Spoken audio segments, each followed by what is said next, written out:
to play each other, but also just realizing that this is the first game in this individuals tournament that Deerwold has dropped.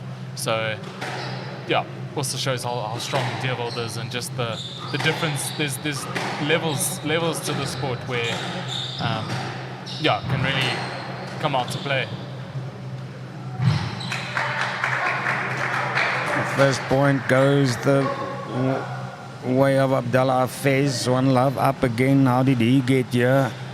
Hafez, he beat two Namibians, Arno Dickman and Christoph Knutse, and then he beat Paul Kadoma of Uganda in the quarterfinals. No, absolutely. I think incredible that at Uganda's first All African competition, they had a player who went through to the quarterfinals. I think when the draw presents you an opportunity, he by all means took it. He got given a couple of matches where he dug deep, made sure he could pull through, and then found himself in the quarters.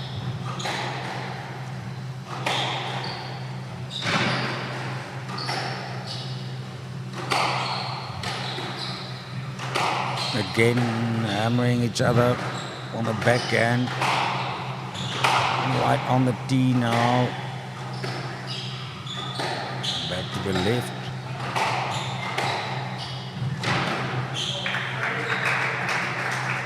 A smile there by Van Niekerk, making it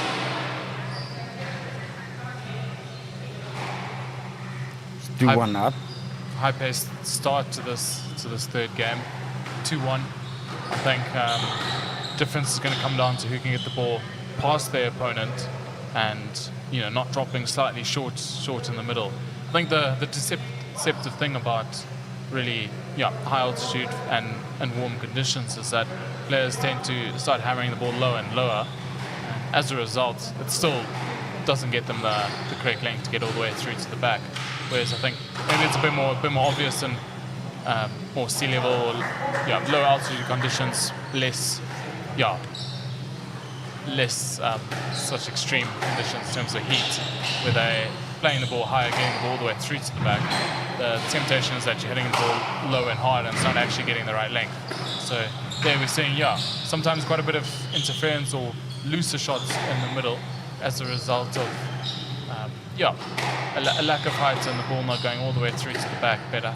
As we've seen now, the players very quickly made the adjustment and have found their length already. Tied early on at 3-all.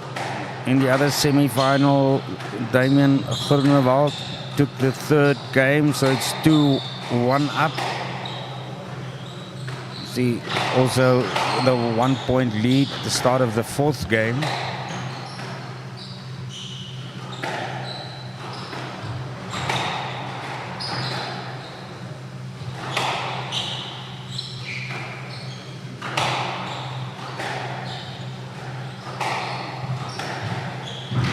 Seems like the spring in the step of Abdallah Hafez. Scallum is a bit less. The first two games took energy off him. And like you said, Van Niekerk, that is part of his game plan. He makes his opponent work extremely hard. No, absolutely. And I think Deerwold's still looking steady, still looking strong on his feet. I think a little bit less spring and a little bit less bounce in a step from Abdallah. That could be the settled nerves. I think part of that was nerves and a bit of tension to sort of win points and get the rallies going. Whereas I think Deerwold's very happy to extend the rallies, be patient. But I think at the same time, a little bit of tightness I don't necessarily think will be bad for Abdallah. I think it would calm his nerves a little bit and he can focus on hitting his targets and moving the ball around into spaces in the court. Van Niekerk up 5-3. Looking for that 6th point.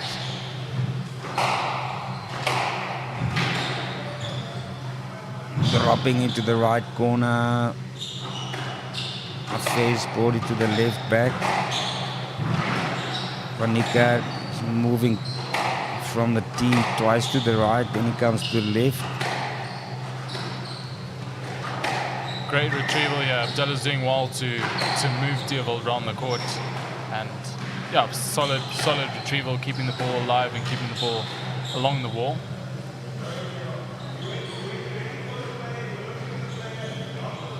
Just given a no-let there.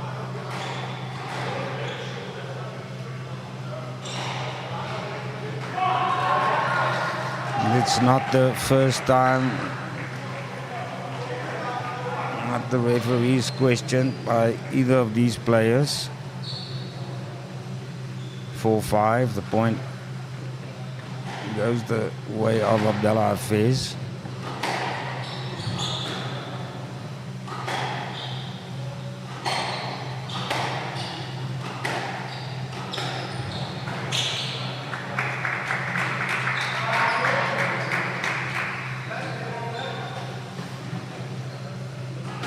Two-point gap closed very quickly. This time, the other way around to what's been happening. Abdallah closes the two-point gap, and now it's tied at 5 each.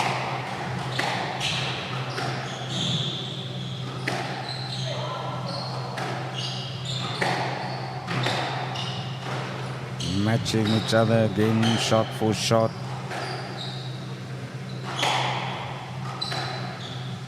Van Niekerk is keeping in front on the tee.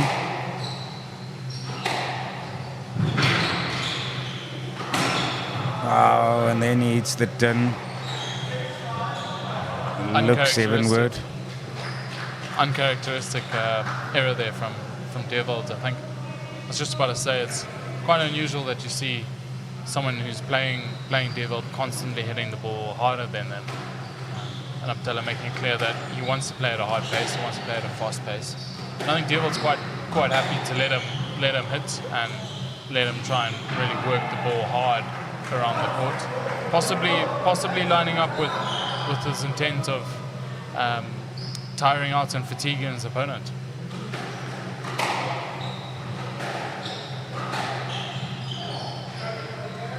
Loose shot there, clipping the sidewall and really kicking out as well. And yeah, Theobald taking the 7-6 lead with that stroke. Looking just to go into the later stages of this third game. Both players have got to keep their head. I think this is going to be a crucial sort of mid-game period here where a player can either lose this game very quickly or can just keep the head down and plug away and get the points as a result of their target hitting. Damian Groenewald, the other South African, 7-2 up in the fourth game in the other men's semi-final.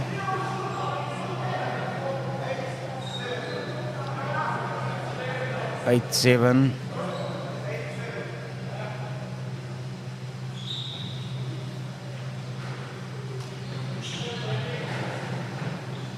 Hafez up 1 point.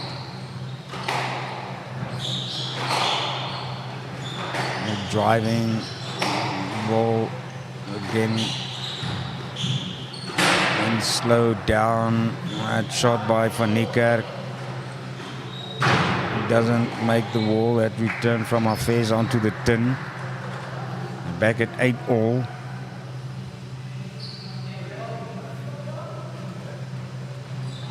But Callum, I think, Hafez, with his performance so far in this match, I think he'll be very happy. Yeah, looking at rankings. Every single game so far has been super close. Incredible retrieval as we speak. This is turning out to be quite a rally. He's a bit taller, the Egyptian, so it takes less strides to get there, but he's working extremely hard. From the front to the back. Now Van Niekerk's just keeping him at a length behind the line again.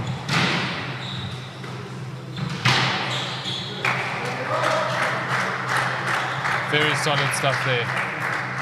Both players incredible rally, and then secondly from Deerveld, just very carbon copy preparation in terms of his backhand, every shot trying to look the same, sending it long, and then when the opportunity presents itself, taking it in short and sharp, and still, getting the ball to hug the sidewall.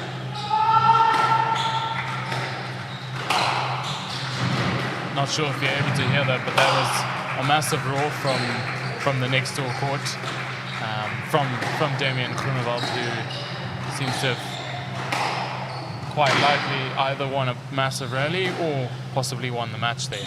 Damian Groenewald went through to the final, taking the fourth game 11-6. That's what the online scoring shows. That is probably that roar you heard. As he books his place in that's the first South African gone through to the final, and I think Deerveld's close friend will be looking to make that 2 South Africans in the South African Championships final tomorrow, but he's got no easy task in front of him. Currently sitting on 2 game balls, given a let there, but in a good position to lead this game 2-1.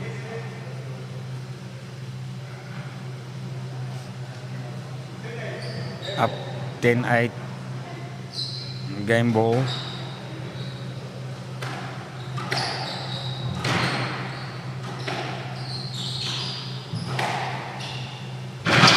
Is not reaching the wall. The racket onto the back, onto the glass. 11-8. Dewald van Niekerk now up 2-1. Do you think, Callum, that's the turning of the tide? I think that's incredibly significant. It's the first time we've also seen Abdullah not just sit down right there at the bench. He's gone with his Egyptian, with his fellow Egyptian friend who will be giving him coaching advice in between games, I think. But I think it's worthy noting that that's a significant turning point in the match. He now takes the lead 2-1, coming back from losing the first game. Each game has still been incredibly close. So this fourth game is going to be very, very important. Obviously, I think Deerveld's going to look to close it out, but I think I'm very keen to see the reaction from the Egyptian, whether he's looking to knuckle down, possibly extend the rallies and not sort of frantically look for the cheaper points. But that's going to take a huge mental effort. Whether I think that's more of Deerveld's game. He's ready to put himself through a lot of physical hurt. He's ready to mentally push himself and dig in here. So a lot to be said about the start of this fourth game. Be very interesting to see how it unfolds.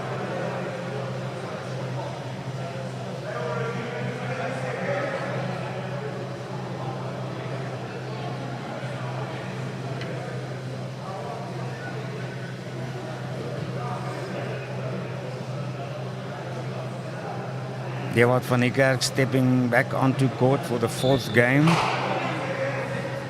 Looking to take the match now.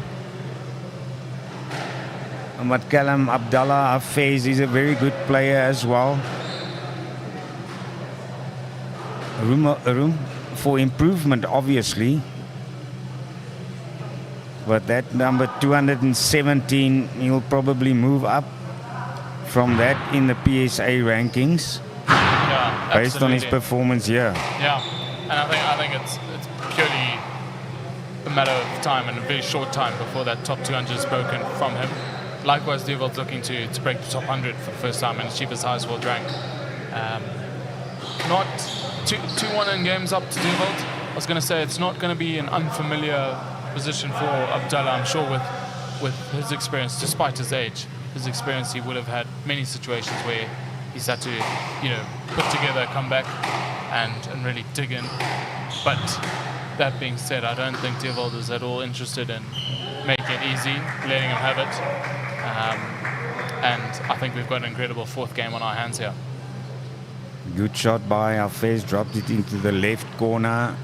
And Van Niekerk got stuck on his wrong side.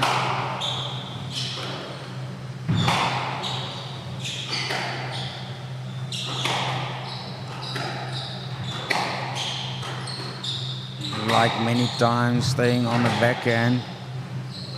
Van Niekerk changing it cross court. Some good exchanges down the backhand side, and then Abdullah clipping the tin.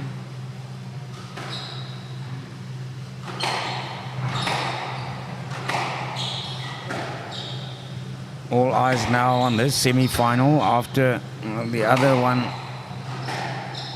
has been completed.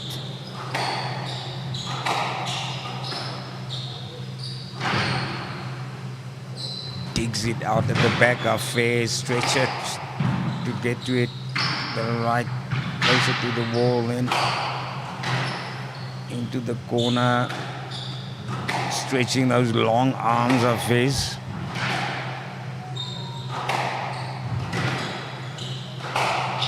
Abdullah's holding on to this rally, but giving away a looser shot. Theobald quick onto that ball and getting the stroke. Mounting a little bit of an early lead, 3-1. 2 points clear already at the start, which is concerning for Abdullah because he's been the one who has been usually quicker off the mark, quicker to start the games off and take the lead. So Theobald's now the one to turn the tide on that. I think Van Niekerk wants to pull away now, finish the semi-final, get it under his belt.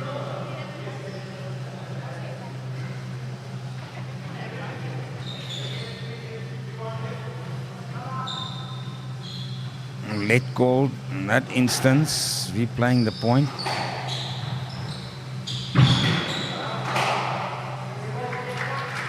I think the next few points are going to be significant here, and I think ultimately, in my description, I think it would come down to whether the Theobald can keep the ball out of the middle. So Abdullah has less angle, less options to work with his attacking game, and whether Abdullah can keep the ball going and not forcing something that isn't on, keeping those unforced areas away, and then being patient enough to give himself the opportunity to get the looser shot to then take advantage of.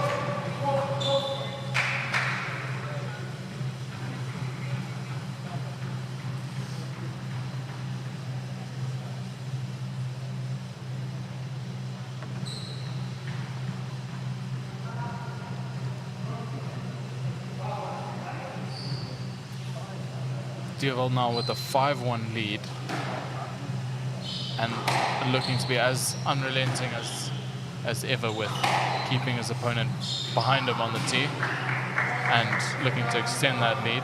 But Abdullah obviously not going to let that happen without a fight.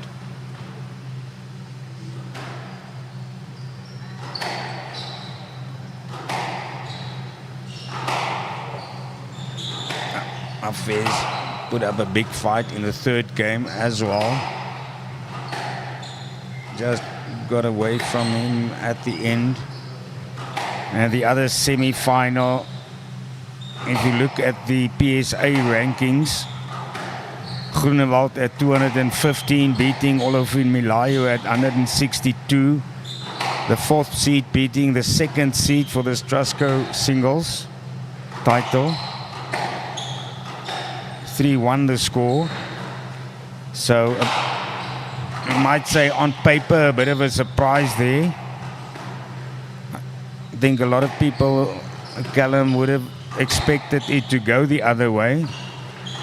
Yeah, quite possibly, but I think they have very different play styles. Damien's got incredible hands, incredible shot selection, and he would have been using all of his different shot variations to, to get him that win. Whereas Gabriel's very solid player, very strong, and incredibly patient as well. So yeah, I think that would have been a quality match to watch. But I think Damien would have definitely gone for it when the opportunity presented itself, and it looks to have worked out for him. Loud applause for Hafez, back to 3-5. And then from the serve, mistake by Van Niekerk, 4-5. Yeah, that 5-1 lead slipping away quite quickly. A lot closer game now.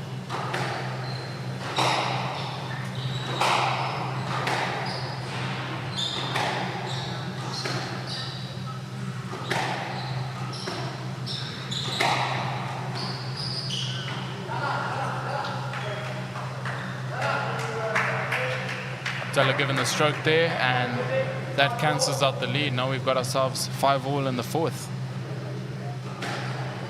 Again, neck in neck in the semi-final, and then this time it's Hafez not getting it on target, onto the tin. Van Niekerk back up the 1-point lead at 6-5.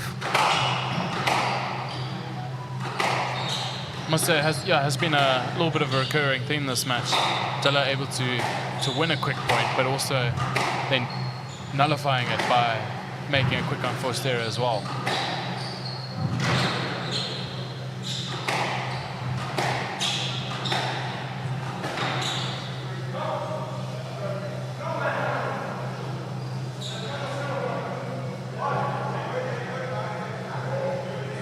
Hafez not agreeing with that.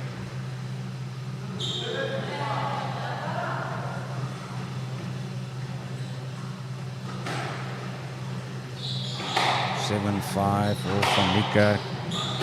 He'll want to add that 8th point now, just to get him closer to closing this down in the 4th game.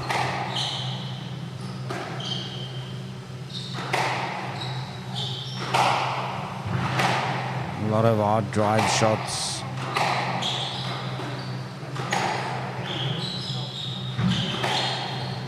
Cross court shot picked up well by Van Niekerk. Driving hard to the left back, then keeping it on the backhand for a couple of shots.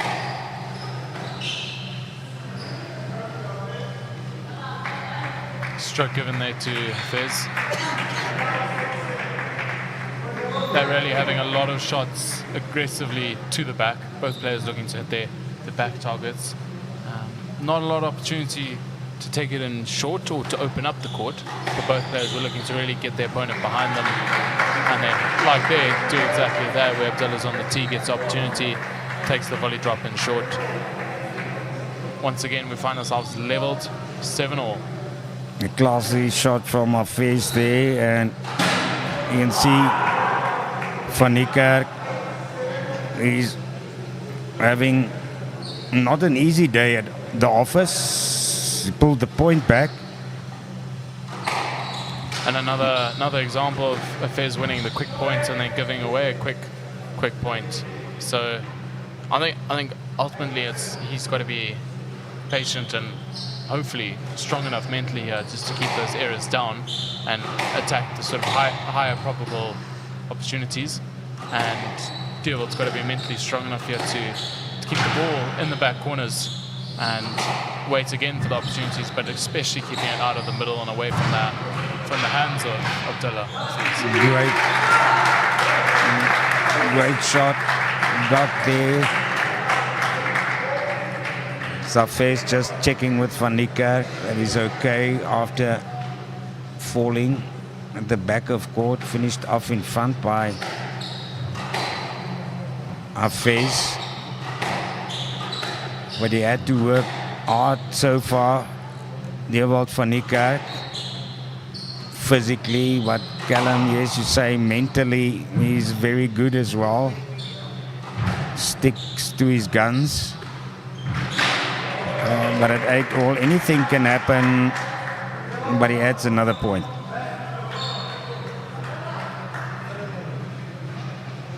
Dewald taking the lead, 9-8 now. I think every game has had a crunch point, whether that be a series of play or one or two particular points. But I think this is by all means one of them, and I think the difference between a 10-8 or a 9-all is significant. So the winner of this rally is really going to see the benefits of it big time. we've seen one super long rally first claimed by Van Niekerk.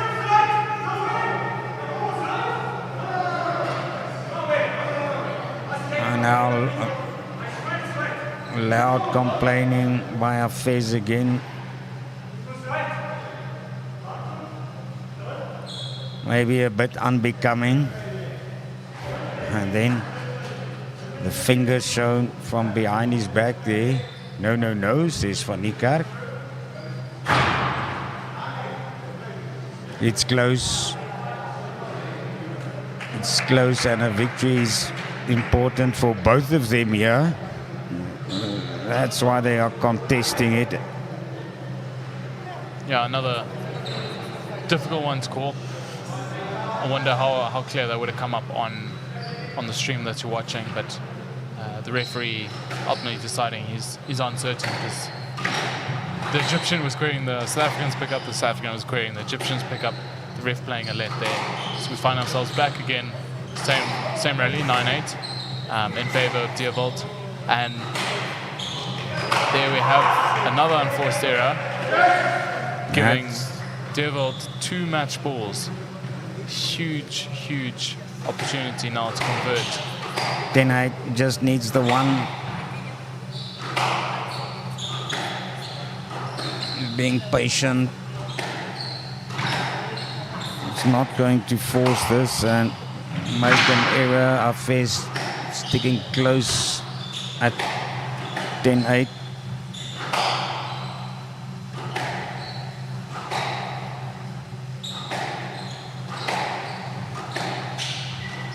You can feel the tension in the crowd here. Everyone's eyes peeled on this match.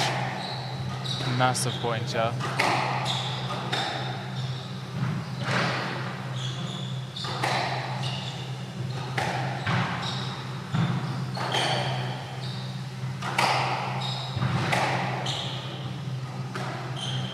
Abdullah working hard to keep himself in this game. Dewald working hard to give himself the opportunity to close out this game.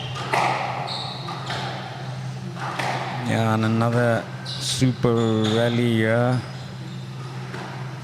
They've had a monster marathon already. I think this one is up to lasting the same length of time. Oh. And there it is.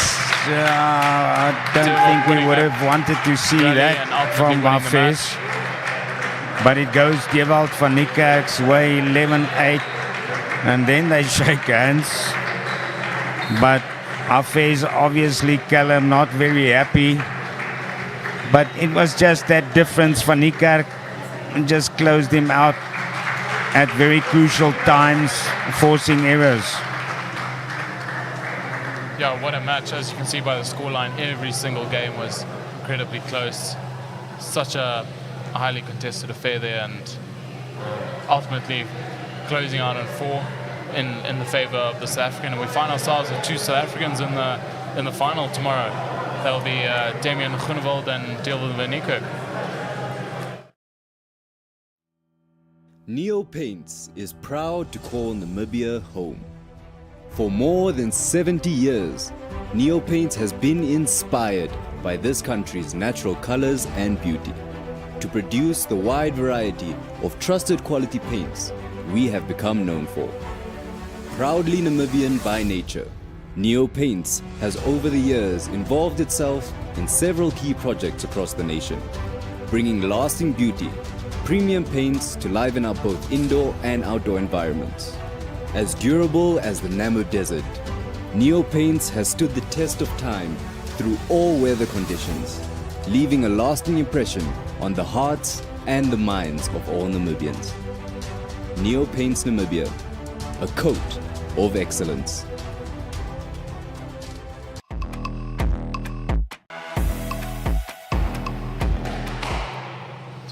Welcome back to live semi-final action at the Trustco Squash Federation Africa Singles for 2024. We're coming to you from Windhoek Wanderers, and before we start with the first match, Here are interviews with 3 of the lady semi-finalists for this evening.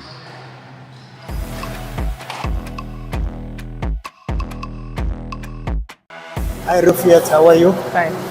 So it's a crunch time, semi-final game coming up. How are you feeling? It's quite a good feeling, you know, playing in All African Championship. Yes. I think it's an opportunity to play well and you know make my country proud and some of my sponsors too. So How I think did you- it's a great opportunity to play in this championship. How did you find the tournament up to now? Very very interesting, you know. At least a lot of hospitality and all since I've been here. So it's actually nice. And then in terms of the quality of squash, what would you like to say about that? In terms of The quality. the squash, Yes. it was quite interesting, I guess. You know, all players from different country, and you know, it's like a community to bond together as one. You know, I think it's quite interesting being together in this environment. Have you faced your opponent before? Last time? No, yeah.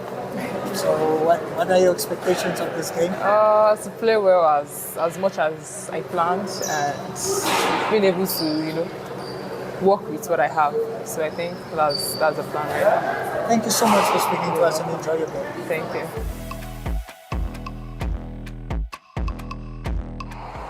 Ellie, you are into the semi-final round. How do you feel? Yeah, it was good. Got used to the conditions in this match. Obviously, it's very hot here. Ball bounces a lot, but feeling good, feeling strong, and yeah, looking forward to it. You won with 3 sets against 0. Yeah, What do you take forward? yeah. I just wanted to get on court, get used to it, practice going short, being attacking. So I felt I did that. So just gonna try and do that tonight. In general, how did you find the tournament up to now? It's been good. And today was my first match because we had a bye yesterday, but so far so good. Okay, and then the level of squash, the standard of squash, how would you rate it? Yeah, it's awesome coming to the All Africa Games just with the African countries because we don't have as much exposure, I think, compared to like other continents. So it's awesome that all the African countries can have a tournament, play against each other, and yeah, get better. Heading into the semis, what would your game plan be? I think just be confident in what my game plan is and just fetch everything. Thank you so much and enjoy Thank the you. rest of the tournament. Thank you so much.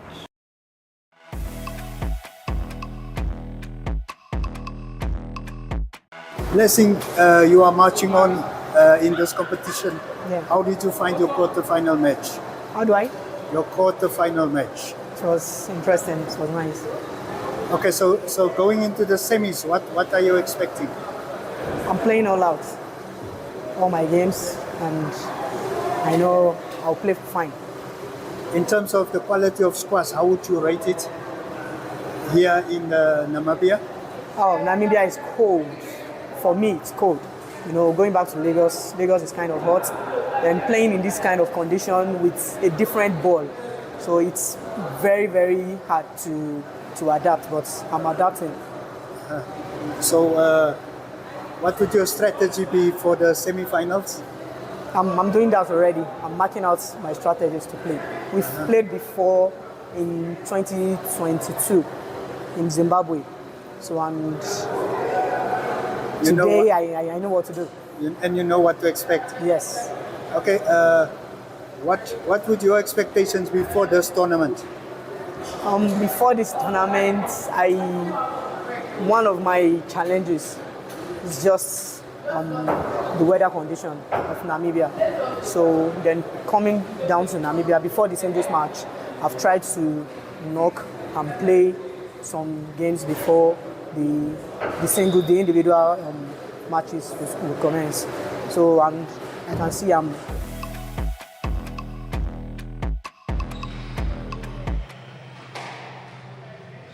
Welcome back to this women's semi-final. As I said, from the Trustco All Africa Singles 2024.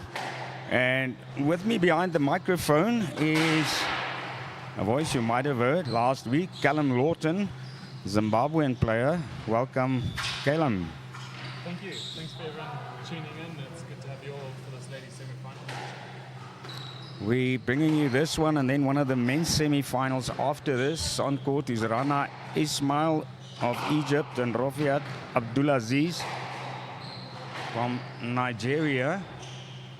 One love already, but Callum Rana, she's seeded first, playing the third seed, but in the world rankings, huge gap, 67th in the world currently. Ismail Abdulaziz at number 150.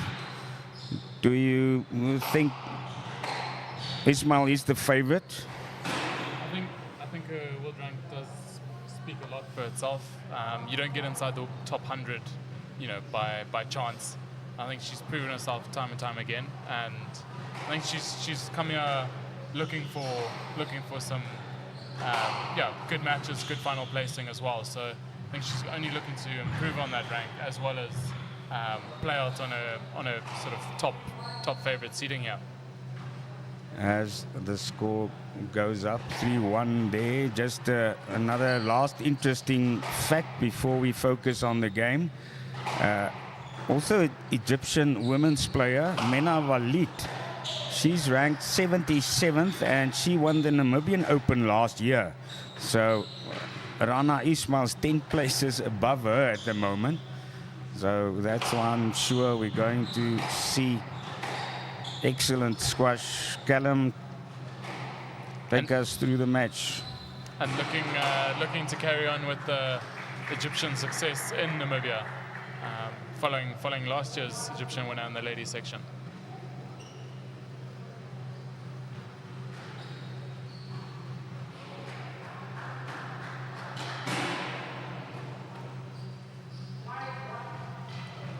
I think this match can be interesting just to watch how it plays out. I think both ladies are relatively fresh and ready for a physical match. I don't think either have been too tested in the last few days, even including Abdulaziz's team event matches that she's been playing. So I think both ladies will be ready to give their 100%, big push physically, and really test each other on court here. Service back now with Abdulaziz getting another point. Both of them had a bye in the first round. So yes, indeed, Callum, they are in a good condition, if you can say that. Haven't been really asked to work hard so far. Only in the other semi-final, Blessing Isaac of Nigeria, she played in the first round. She didn't have a bye. She's playing Hailey Ward. And live score I see Hailey Ward up one game, 1-0 to 11-4 there.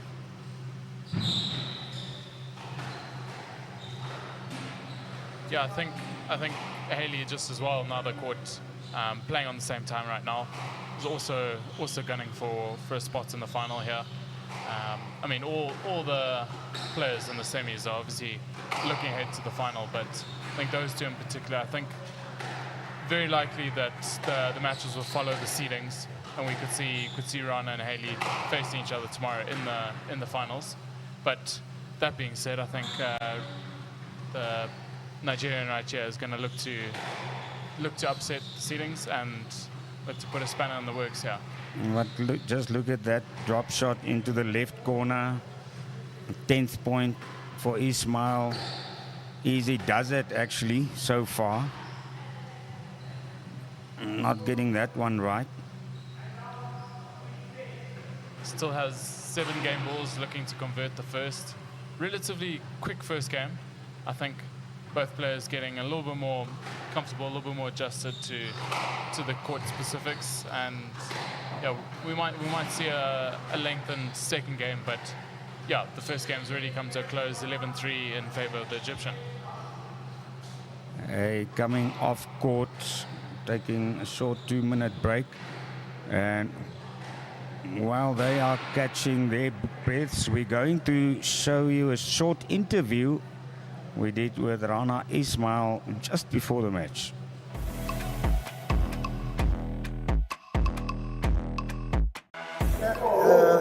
How did you find your quarterfinal game? I think it was pretty good. It went well for my side. I think I'm enjoying playing on this court. My shots are going in good, so it was pretty good 3-love win for me. And I look forward to my semi-final match tonight. Talking about the semi-finals, what's your expectations? I think it's going to be a good match. It's my first time playing against my opponent. I've seen her play today. She has some good shots, so I need to be prepared for that. Is it your first time in Namibia? Yes, it is. How are you finding the country? I really like it. The weather is amazing, the people are nice, food is good, squash is fun, so I'm really enjoying it here. And then in terms of the standard of squash, how would you rate it for this tournament? For the tournament, the standard is a mix, to be fair, like some high levels, some low levels, but it's also part of the sport where you have to play and share your experience and obviously learn something else from playing in a new place. So I think it's good. There's always a learning experience.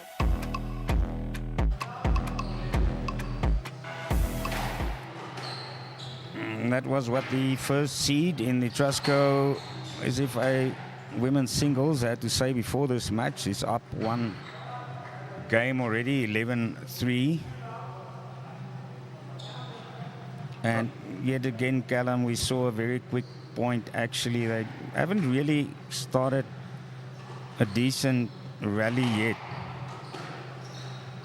Yeah, I think Abdulaziz is going to look to just push the ball a little bit further to the back, hitting the glass wall there, and really explore the four corners of the court a bit more, pushing Rana further. But I think at the same time, Rana's looking very comfortable, very at ease with the pace here, and I think she's going to look to keep control of the tee, the center of the court, and control the pace as well.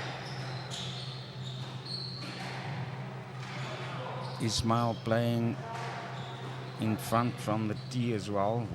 She drops a point there.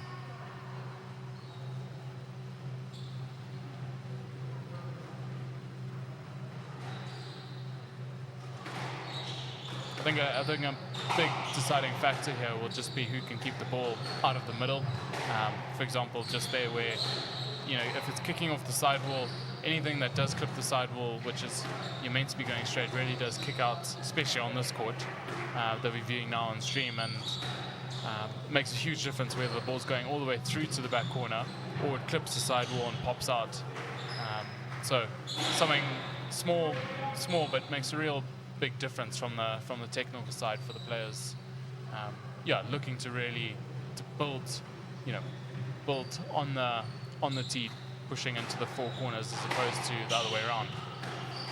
That was a good point by Abdulaziz, putting 2 on the board for her. Ismail wasn't able to fetch it at the right back.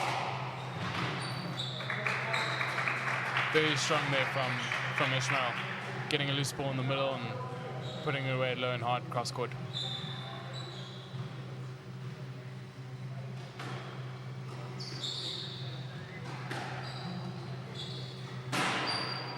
And hitting the 10, Abdulaziz, advantage on the service back with Ismail. Callum, you mostly play your squash in Harare.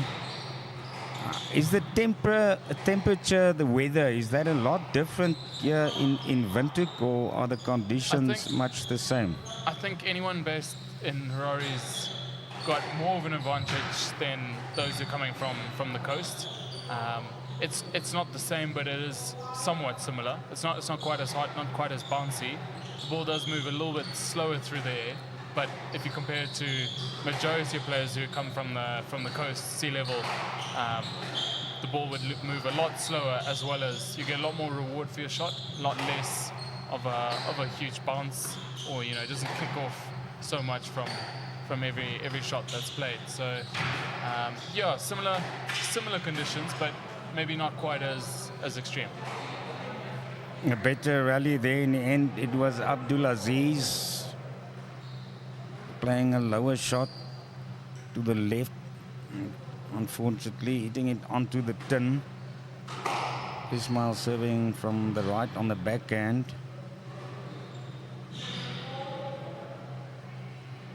Really good tight shot there on the backhand, squeezing squeezing the ball along the wall and forcing another mistake from her opponent. And yeah, backing up with a good strong serve, 2 quick points in quick succession.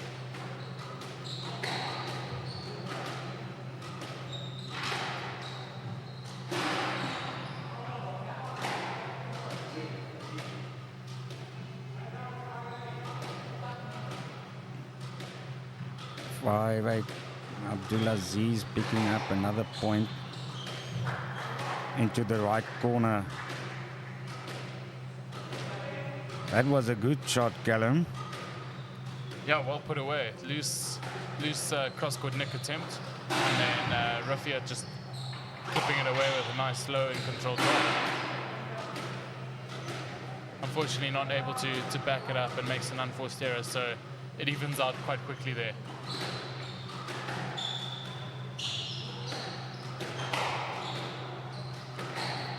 It's obviously a lot easier to say, harder to do, but the ability just to cancel out your own unforced errors, own mistakes, I think that would make all the difference, you know, between say a 4-game balls now for Rana as opposed to maybe somewhere where it could be 6 or 7-6.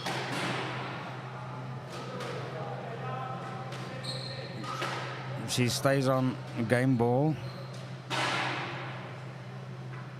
Abdullah is serving. But Callum, it's a much better game, the second one by the Nigerian player. And she collects the stroke there, so miles better. I think she's finding her targets a lot better. Seems far more comfortable, far more settled in this game. Being able just to get the ball through there to the back. And yeah, just move Rana a little bit more around the court.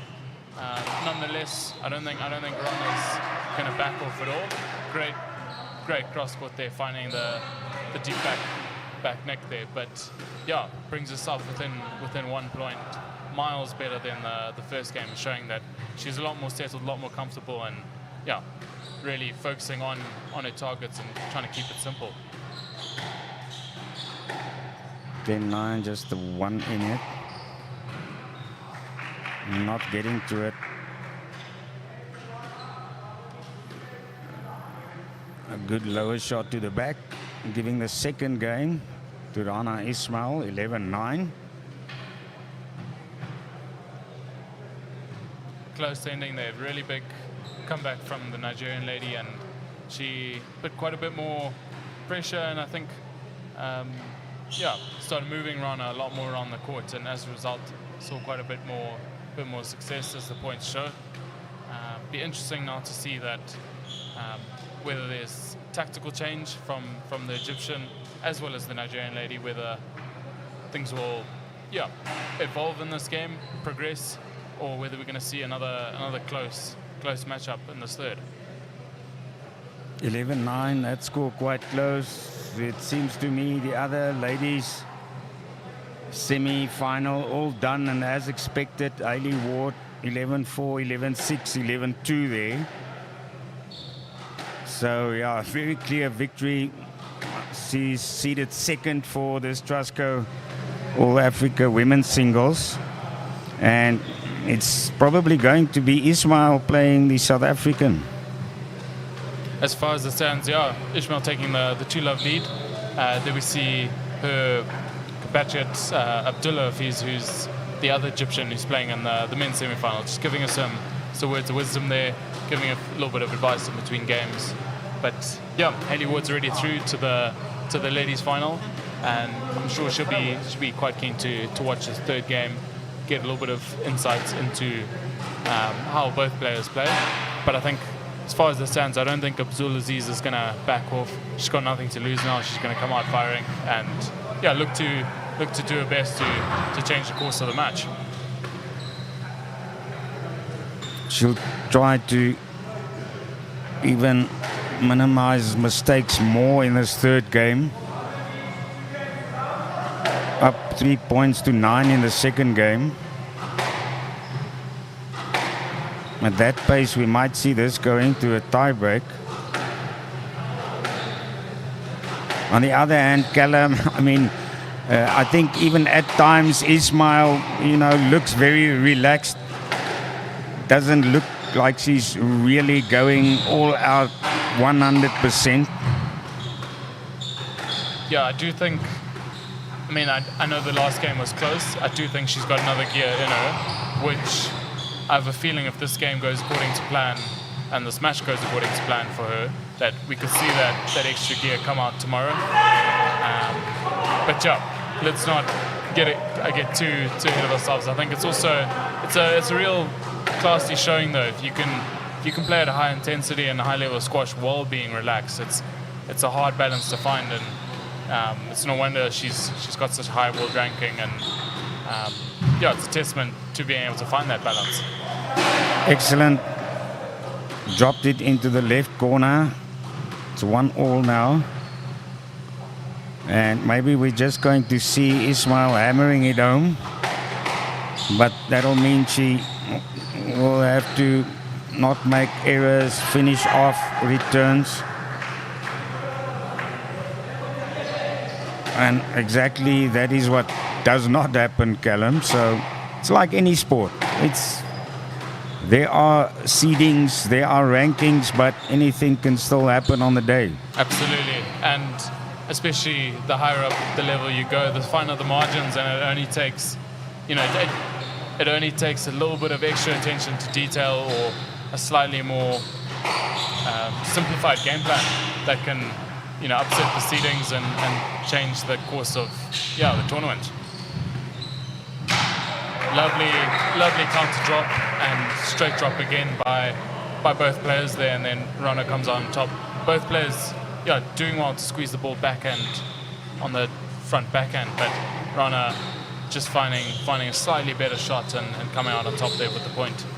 She kept it low and close to the wall.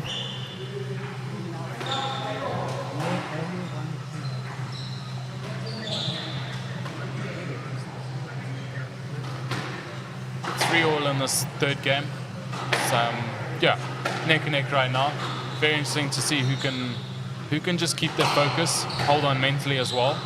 I don't think physically they're going to be dropping off at all. I think they're both physically feeling in good nick, but I think this is going to come down to mentally and who can just keep focusing on what their target and objectives are, as well as just keeping the unforced errors to a minimum.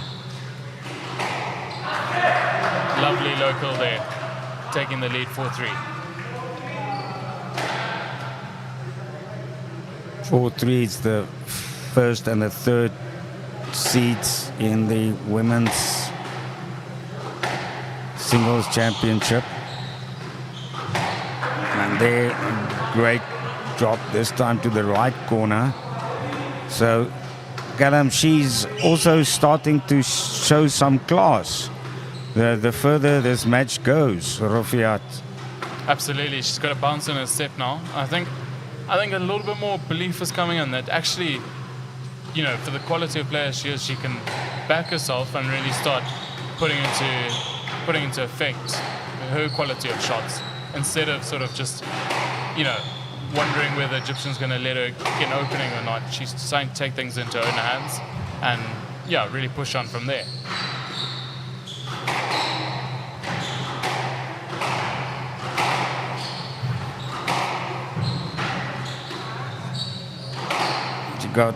She did good to get there, and then she can't get to it at the right back. 4-5.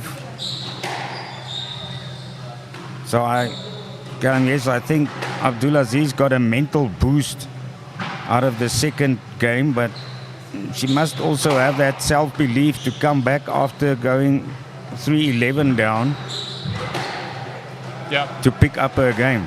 Yeah, absolutely. I think that's already one milestone of tripling her points from the first to the second game, and now going 5-3 up. Now it's tied, but being able to prove to herself that she can take a lead. Now it's just a matter of can she hold her nerve, can she keep pushing, cut the unforced errors that we've just seen, and just keep to the game plan. Ismail 6-5 up now. this broadcast brought to you by Powerline Africa. We also thank them. Hard drive to the left, easily picked up by Ismail.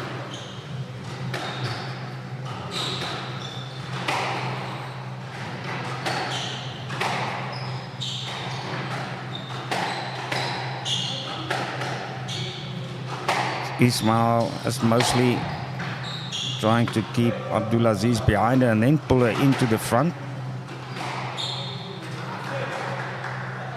Taking it short. Stroke ball given, so the Nigerian equalizes there. It's 6-all in this third game, and the next couple points are really going to be crunch time. I think it's important to see whether there's a drop off from either player or one of the players really puts their head down and knuckles on. Ismail, she wins the service back, 7-6, but only up with a 1 point, serving from the right, dropping it into the left corner, not in the corner, it's the ruler length to the right, but Abdulaziz, she got stuck at the back there, maybe a bit of ball watching. But I mean, if it's a good shot and you get tricked, it's not a lot you can do about it. That's three quick points. I know the irony is that she stopped to ask for a let and then her opponent stuck it in the tin. So let ball will be played, and that's not an error there. But yeah, the last 3 points have gone by very quickly, all in favour of Rana. And I think following up there, fourth point gives us our 4 match balls, very quick and sharp boast into the front corner, and she's going to look to seal the deal here in this ladies semi-final match.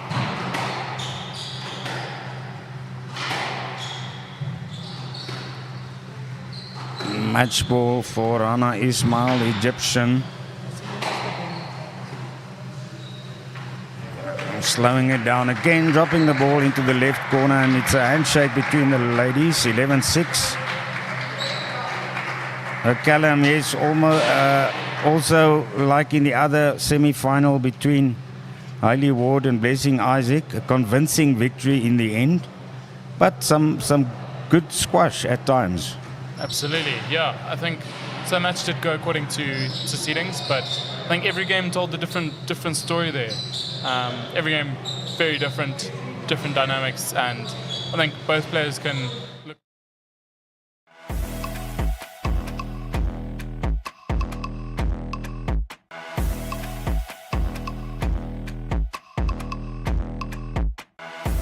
Africa, and the broadcast made possible by Powerline Africa.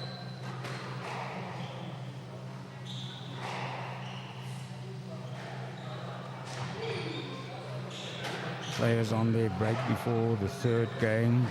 Who will enjoy it? Will it be Olafir or Olafir Milayu?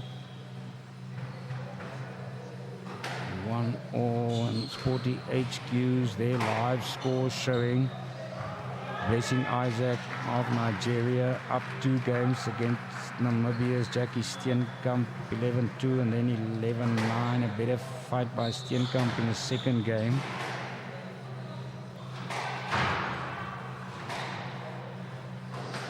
We already told you that Rafiat Abdulaziz went through to the semi-finals this evening in the women's competition.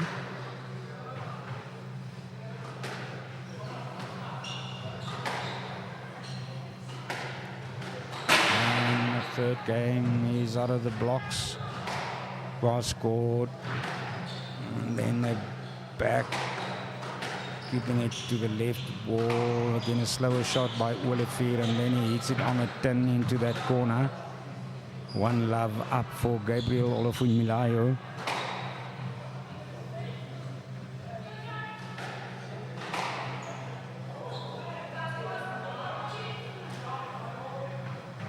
And it's up to him to pull away, but it's 1 point all now.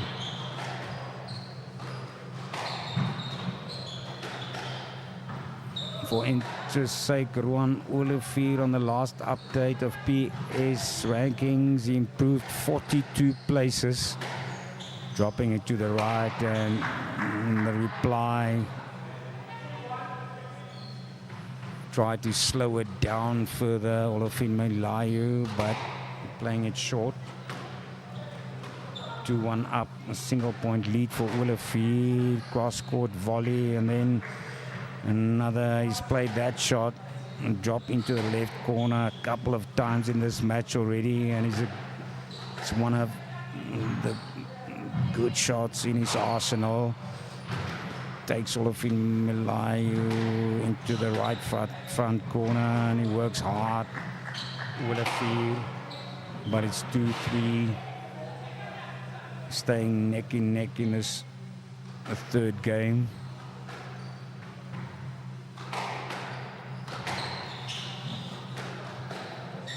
Cross court twice, and then again to the right by the Nigerian.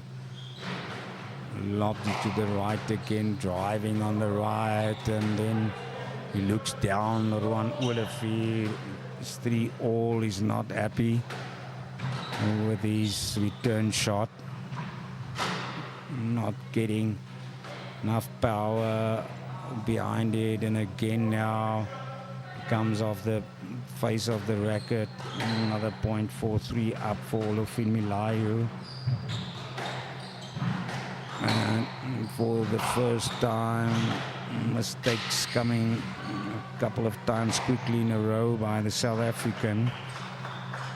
Drop to the left corner, fetches well. Olivier on the volley, turned into the right corner, and Olofin Melayu pulling away now 5-3, a 2-point lead.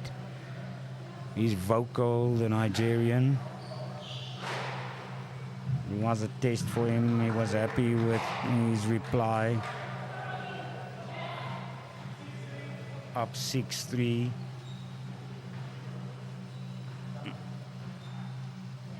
And he's showing Olivier, you must come back into this one. I want to make it 2-1. And this time he ends up with an error into the left corner. Olivier again serving from the forehand from the right.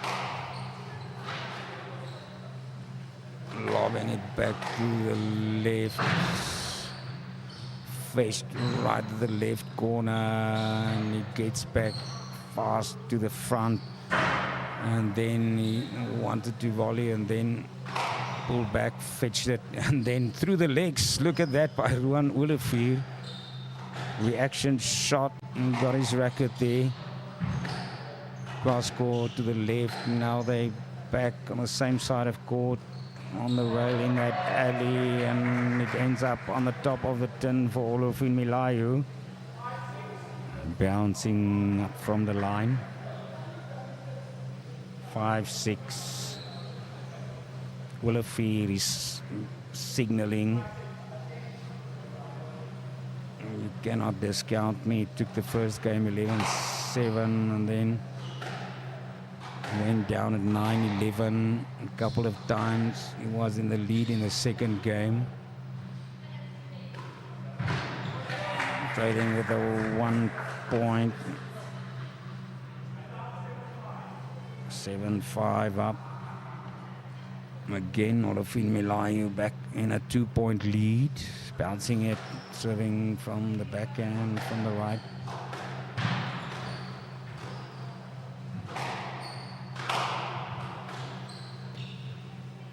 And it's the Nigerian, gets back to the tee, watches the ball, away each time that Olivier sends him to the right rather than to the left. He's up 8-5 in the third game now.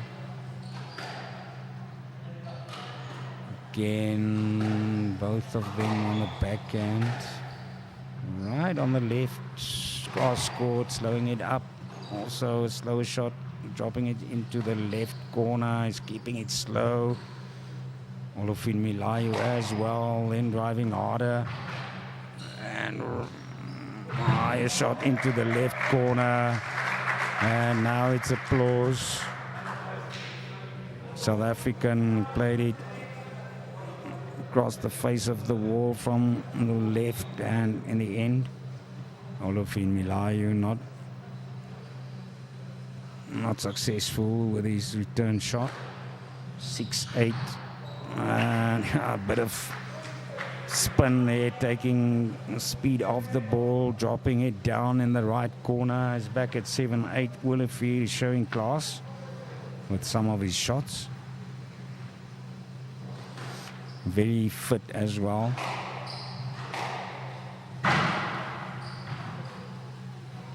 Corkscrew to the right, volley back, and then he mixes it up shorter, and then again longer, right to the left back, into the right corner, gets there.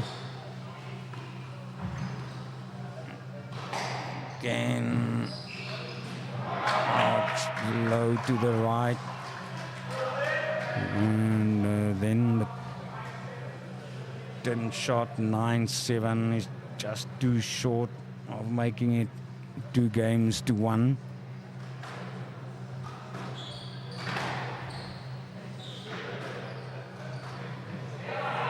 And again a point. Williford was behind the line, way out of reach for the shorter shot. And then it's 11-7. 2 games in a row now for Gabriel Olofin Milayu. On paper, the favorite probably, but of course, Namibian supporters.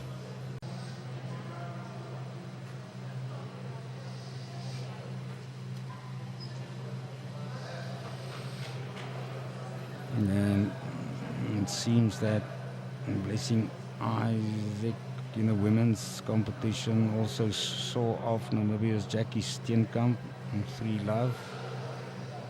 Scores displayed here. Remember, you can go to sportyhq.com. A lot of sports there. The Namibia Squash Association also hosting their tournaments on that page, as well as the Namibian rankings you can find there. But Blessing Isaac 11-2, 11-9, 11-2. Good fight back in the second game by Jackie Steenkamp.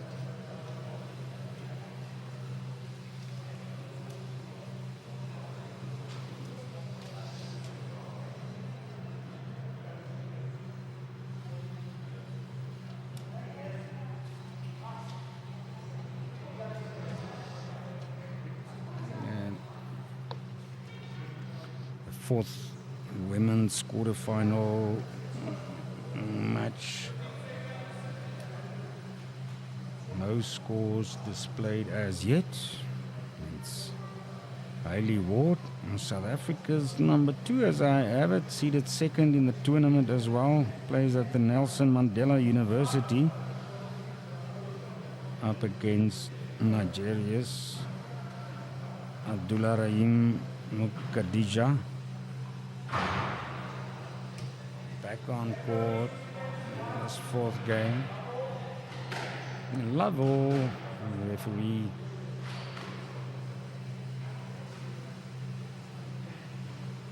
calling it. It's the winner of the previous game, Olofin Milayu, with a serve. Once again, quicker cross court taken by Olofin Milayu. Goes up 1-love.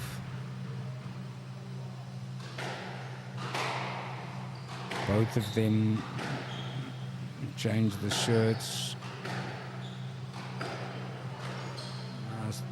Pulling a dryer one over their heads.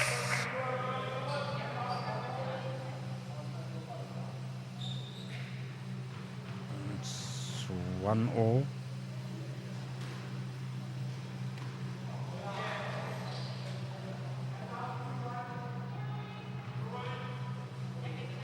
It's 2-1 up. Points are coming quicker. Yes, Willefeed not impressed at all with his return from the serve there. Straight left down into it and 3-1 up. Willefeed Milayo taking it cross court. Then straightening out on the left. Keeping it there again. Willefeed slowing it down. And harder cross court shot to the right. 2-3. That strategy worked for him. Serving from the right, Willefeed fetched the right on the wall by Willefeed Milayo, and then all slower shots to the left front. Both of them going to the back end mid-court. And again he gets loud applause. Willefeed, the South African, is back at 3-all.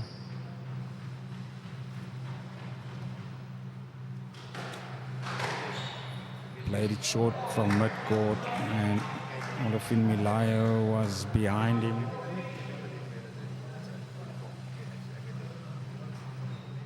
And the Nigerians back in the lead now.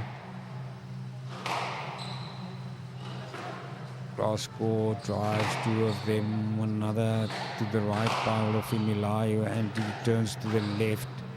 Slower cross court to the right by the Nigerian. Another point for Willefeed Milayo, up 5-3 now. But out of sorts there, Willefeed got caught far away from the ball the previous point. Dropped into the right corner, fetched by Willefeed, and then over in the right again. Slow shot into the right corner by Willefeed Milayo, and then he wanted to drive it on the backhand. Willefeed hitting the tin right in front of him. Maybe a meter and a half away from the wall. 6-3 the lead for the Nigerian. Lob to the back and cross court, slowing it down against Willefeed, and speeding it up a bit, and then not getting to it on the left wall again. It's Willefeed Milayo now pulling away in this fourth game.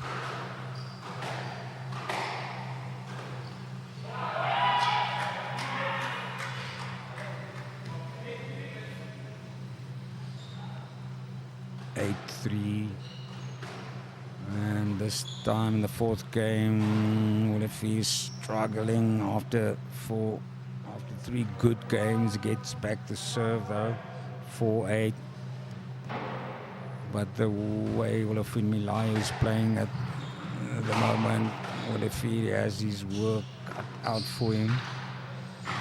Dropped into the left corner, and this time on the line by the Nigerian. 5-8. He's fighting back, Willefeed. Willefeed restarting, across the face, slowing it up. Drop shot, and then a drive. First the drop and then the drive on the right gives the initiative.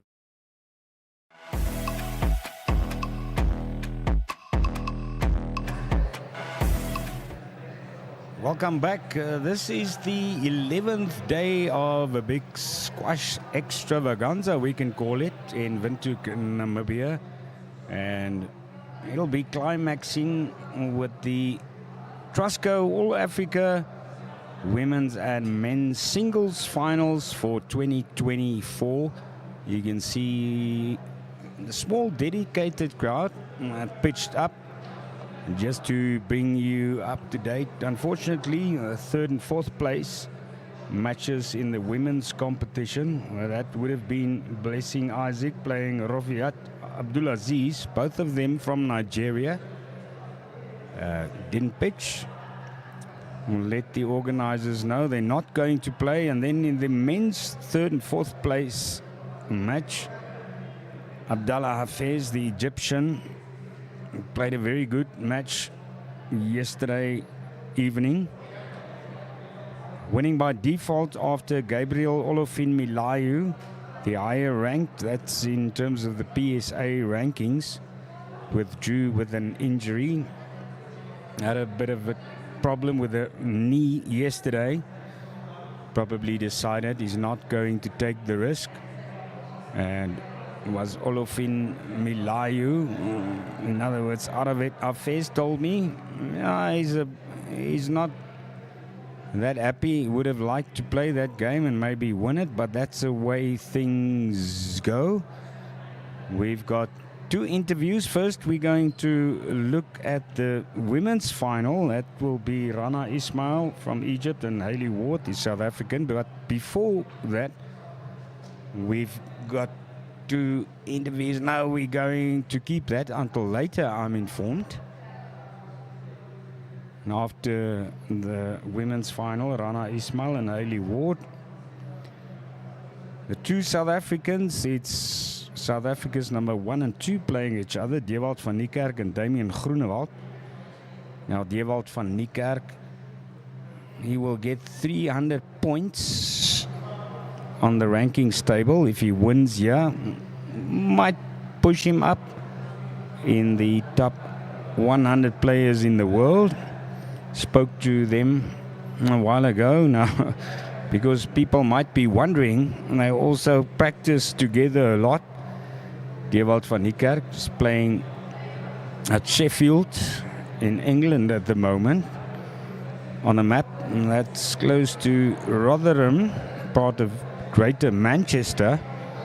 And Groenewald still playing from Uitzig in Centurion, the Uitzig club. But they told me, no, we're going to go all out. This is not going to be a practice for us.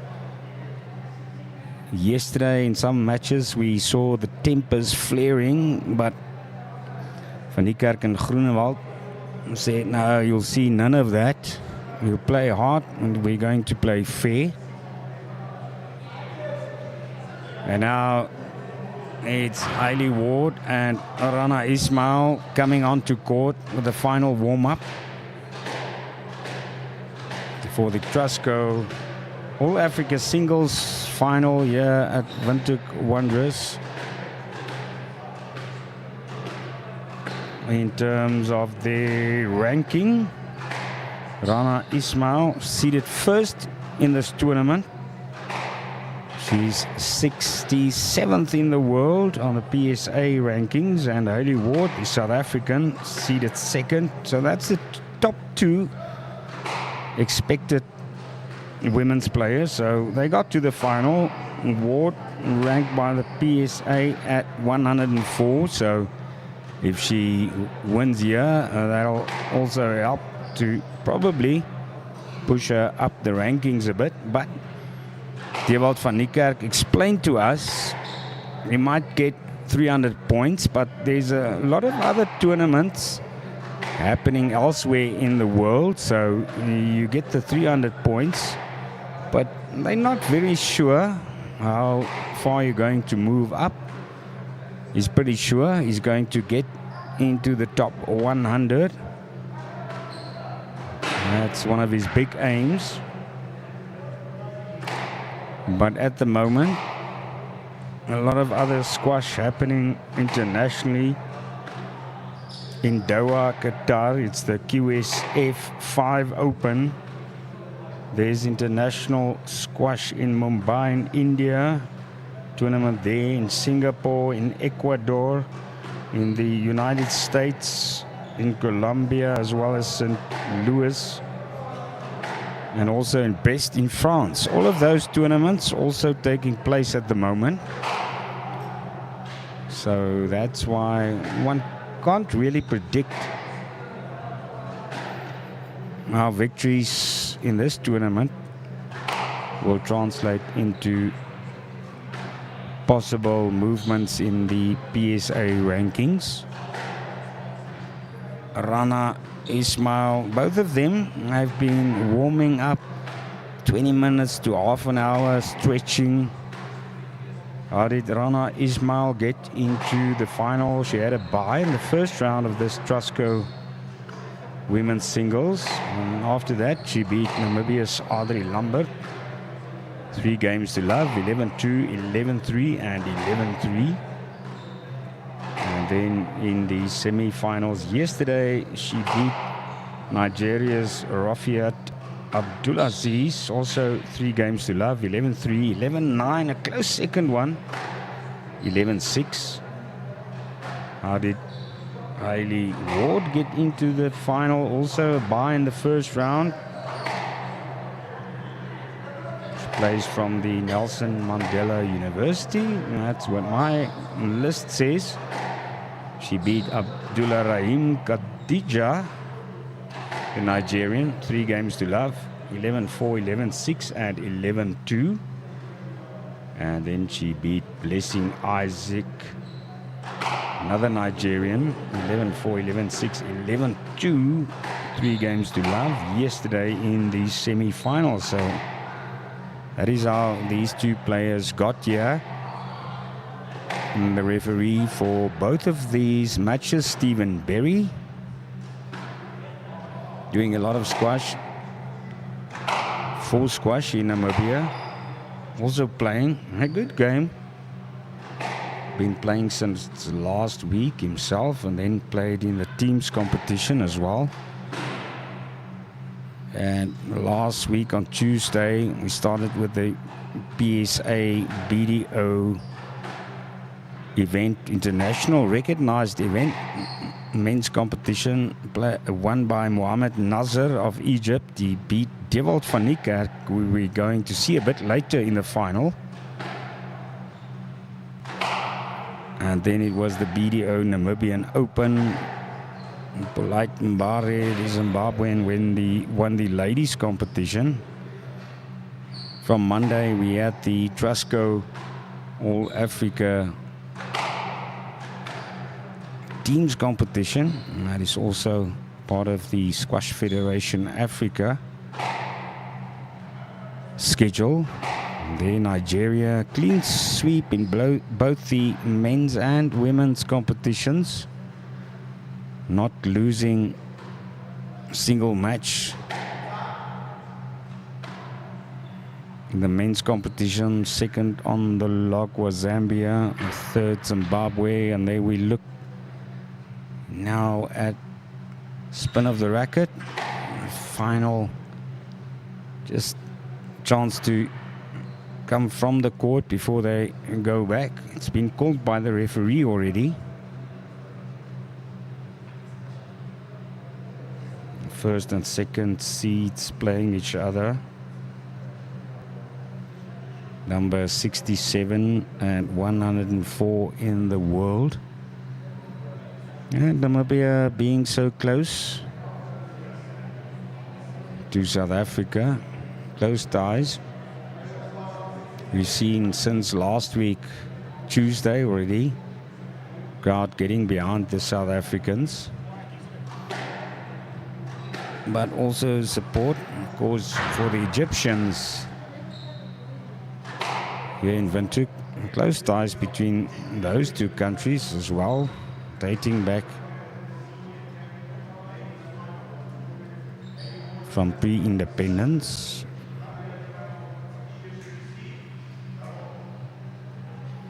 Love all, it's Hailey Ward. She'll serve, she gets things underway. Quickly cross court by Ismail, second time.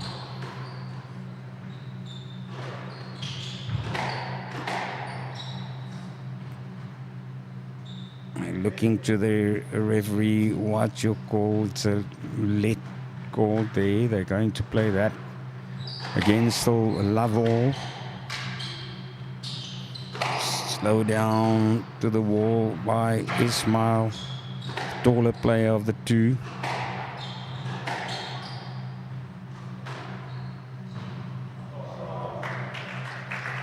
And then applause for that shot by Hayley Ward. She goes up 1-love. Getting the first point in this first game of this women's final. Of course, this broadcast made possible also by Powerline Africa, Trustco, the main sponsor of this event. Corkscrew to the right back, and then a lob, the return by Ismail, and then they back on the left in the rail, cross court to the back by Hayley Ward. Both played to the front, a harder drive, and then mixing up the tempo. And then miss hit by the Egyptian. Second point now for Hayley Ward. She goes 2 up.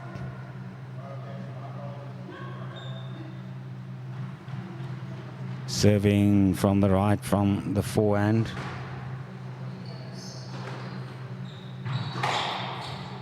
Played back from the left wall by Ismail. She gets to the front of the tee.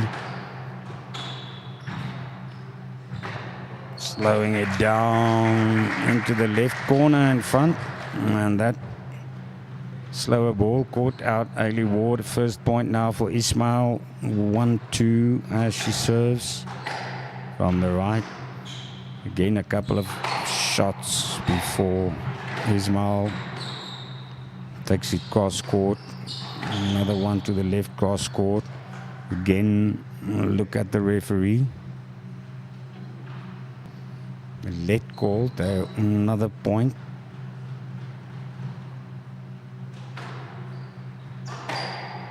Replayed. Just testing the backhand, staying on the left rail longer. Ismail taking it back to that same position on court, cross court by Ward. Another one, played short into the right corner first and then dropped into the left corner. Good point for Rana Ismail. Making it 2-all. This is what has been expected as well. Close game, applause again from the appreciative crowd. And she goes up now 1.32 to Ismail.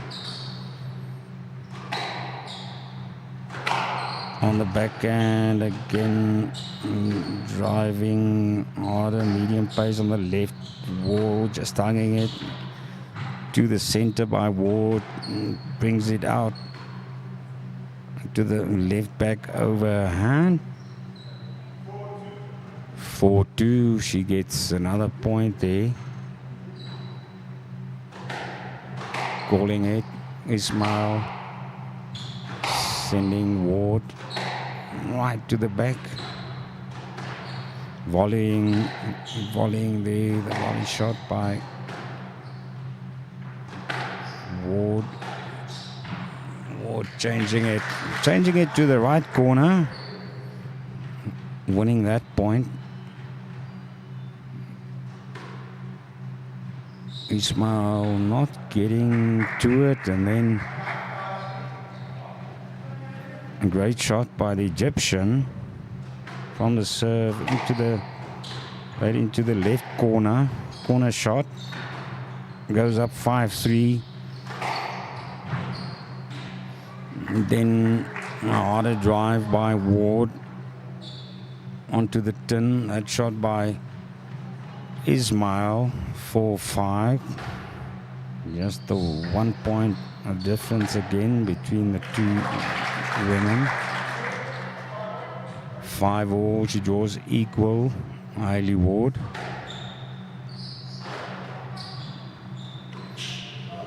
And then a great drop shot into the left corner, 6-5. She goes up. Just an exchange of a couple of shots between the two. Really haven't seen a long rally yet. Cross court by Ward, picked up at the right, and then slowed down to the left front by Ismail. 6-all, she equalizes, neck in neck.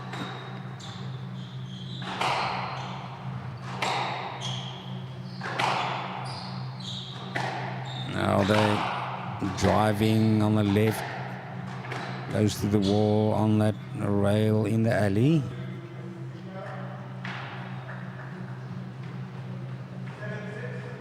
(7-6) referee Stephen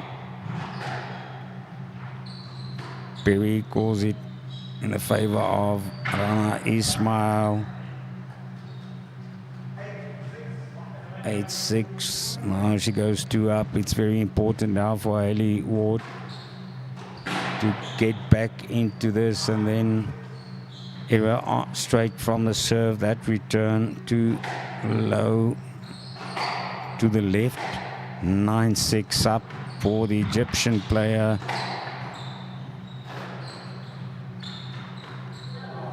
And then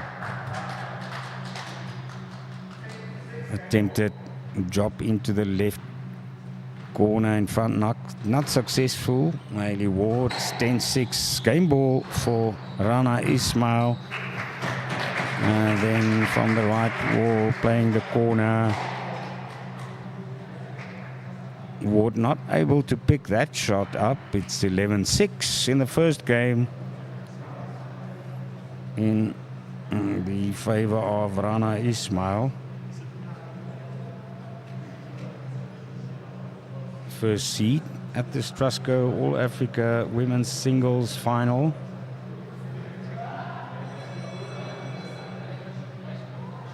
Broadcast brought to you by Powerline Africa. You see there a small group of supporters having a good chat, enjoying the squash.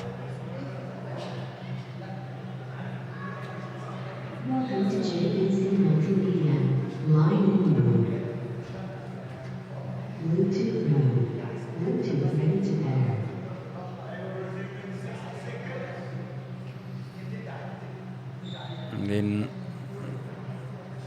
a 20-second score by the referee.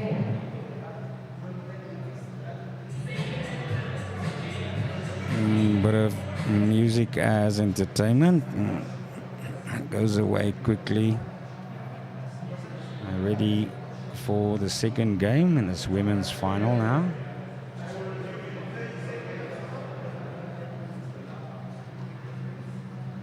Sorry, only 30 seconds called now. It's Hayley Ward. Back on court first now. And there she is, Rana Ismail in the lead with 1 game to love, 1-0 up. Another couple of warm-up shots, starting with a serve by Ismail from the right. Then she's hitting the tin hard, 1-love up to Hayley Ward. Restarts from the right.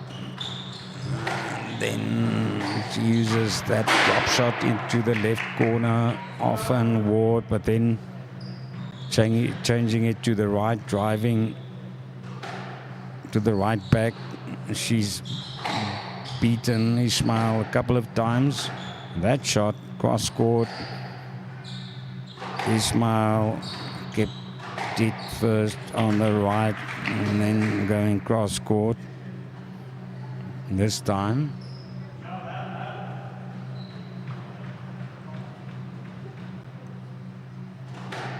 It's Ward to serve again. To love up. And then it was Ismail staying behind the line, ball dropping in front of her. Cross court, and then a boast from the left back to the front, and that's how Ismail wins this point. Was Ward ending up short.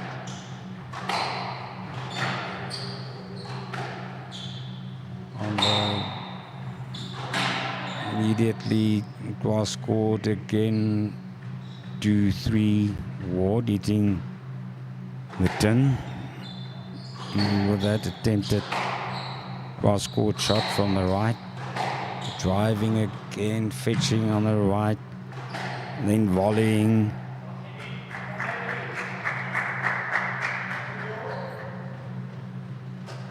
Three all. She caught up. She's back in it. Ismail. Into the left corner. Fetches at the right back. Slow down. Miley Ward. You could have played that ball. That's the call by the referee. 4-3. Miley Ward. South African up 1 point again, serving from the right.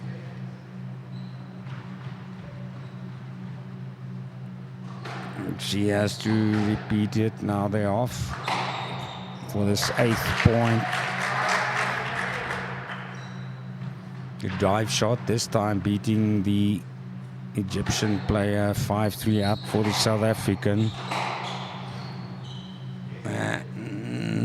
This time the referee calls a let. Still 5-3. It's Ward serving again from the left. Fished well, the left back by Ward, taking it cross court. To the right, bit of a shake on the head from her.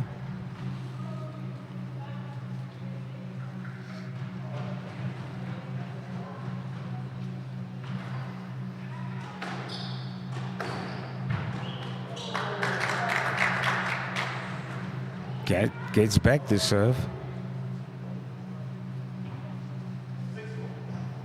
It's 6-4. Again, that 1 point up for the South African. Scored from the right wall by Ward first, then straight cross court to the left, fetching at the left. Ismail now staying on the left rail. A couple of shots again, testing those backhand shots. Still in that alley, then hard cross court by Ismail. Does it a second time. Ward, no problem. She picks it up from the tee and just sends it back. Dropped into the right corner. Fetched at the right back. This is now a good rally. Hard drive from the right front by Ward and gets back. Loud applause then. That play, 5-6. It's Ismail outsmarting Ward. Back at it on the backhand again. First the corner shot, and then both of them slowing it down first. Ismail chasing it.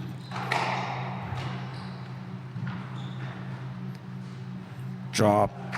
First by Ward in the right corner, and then the reply by Ismail. She tried to play it even shorter. Wanted to get Ward stuck behind her, but played it onto the top of the tin. 8-5. Another error by Rana Ismail. Coming back cross court from the serve. Again, straightening out to the left by Ward. Now slower shot to the right back. Anyway, to the left, and then into the left corner by the Egyptian. 6-8. Chasing 2 points difference, the Egyptian player.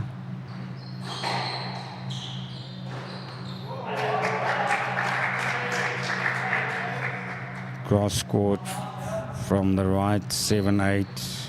Applause again for Rana Ismail.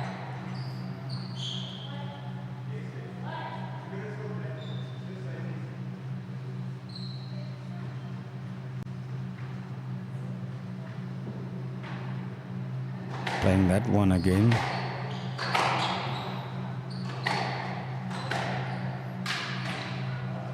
Wow, and then in the left alley, a shot onto the tin by Ward means Ismail draws level. Serving from the right on the backhand. Cross court, turn cross court as well. And then they're back on the backhand shots. Staying there on the left rail, then cross court. Second time cross court by Ismail.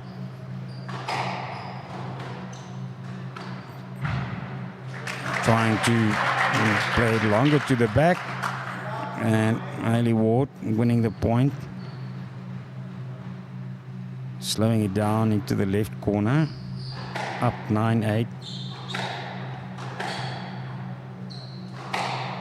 The South African looking to get back into this match, making it one game all. But just a 1 point difference. She has to be clinical. Volley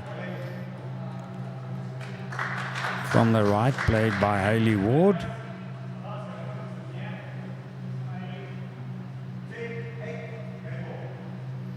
And it's 10-8. It's game ball now for Hayley Ward. Serving from the left.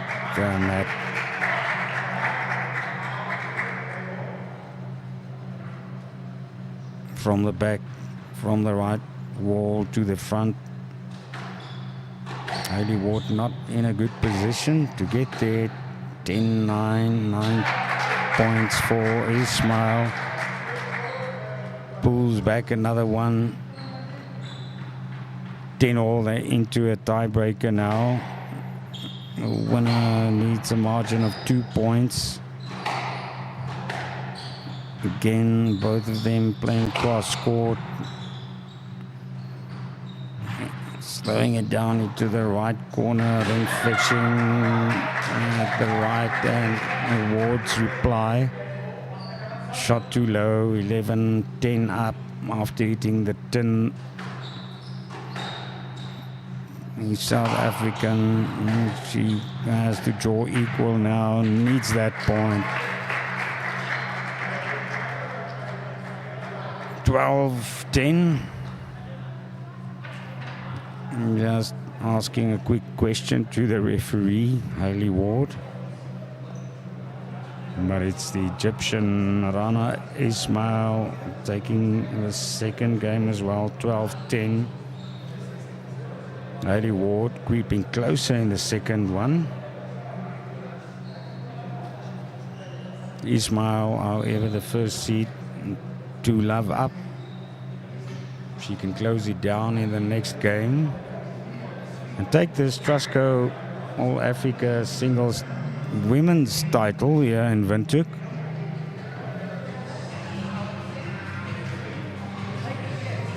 It's all up to Hayley Ward to get back into this. She needs this next game. Good shots at time by Hayley Ward. Fortunately, some errors as well, and then sometimes just not getting to the replies of Ismail.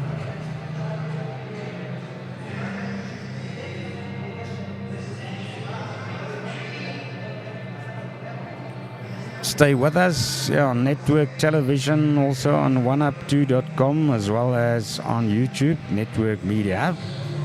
The Trustco All Africa Men's Singles Final coming up right after this. A match a lot of people want to see here in Windhoek. 2 South Africans, Dewald van Niekerk and Damian Groenewald. Their countries number 1 and 2 at the moment. Competing for the men's championship title.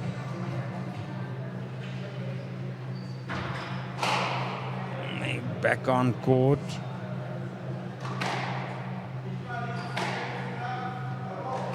Lovell Rana Ismail. 2-3 final shots. Serving from the right, from the backhand, getting the third game underway. Playing it long. Again, a back or 2 or 3 shots on the right, going cross court. No let. Referee says it's 1 love up. She's asking the referee, are you sure? And he says, yes, I'm sure. 1 love. Hailey Ward up.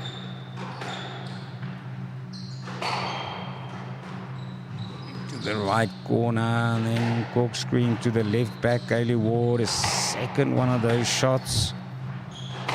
Both of them playing cross court. 1 love this time. It's a let. Replaying that second point. And then good drop into the left corner. Makes it 2 love for Hailey Ward. She wants to build up steam here. Open a gap. She lets back Rana Ismail into this. The Egyptian might get back. It's a 3rd point.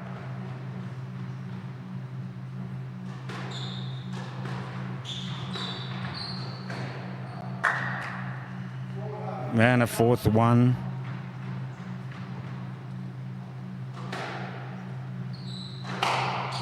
Rana Ismail driving cross court to the left and a slower shot to the right. Then that's a let call for love. Ismail looking to the referee quite often now, claiming she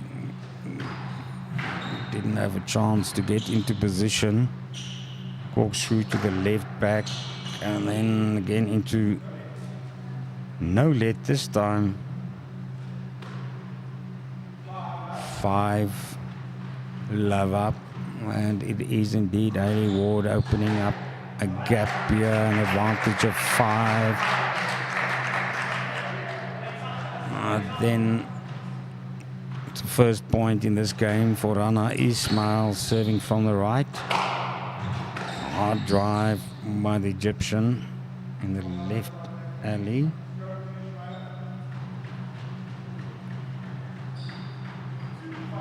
Another point going her way, 2-5.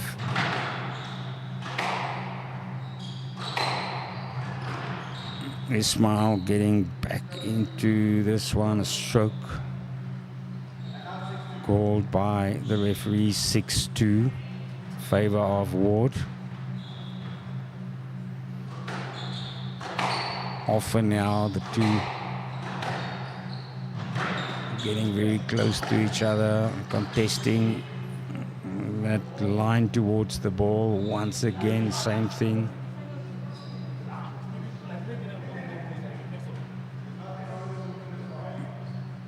Was Hailey Ward asking for the stroke, not getting it. 3-6, point going the way of Rana Ismail.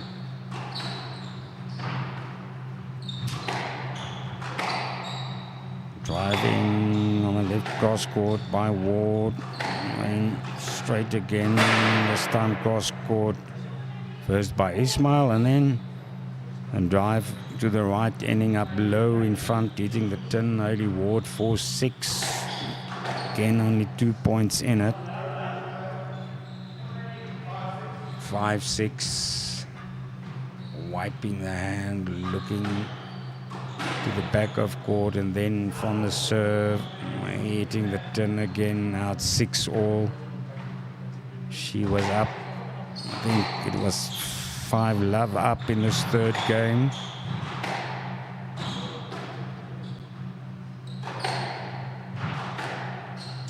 Rana Ismail all even at 6-all. On the left hand cross court by Ward. Fetches it at the center. tee, back to the tee by Ward. Playing from the right back for a second time. And it's too low. To the center back of court by Hayley Ward. It's again pulling ahead that 1.7 all.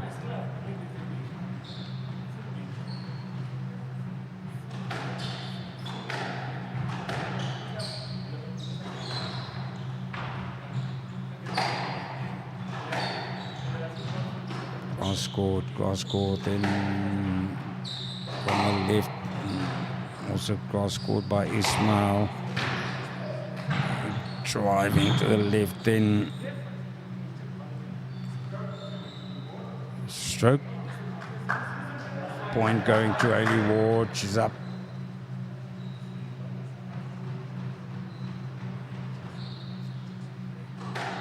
Eight, 7, 1 point lead.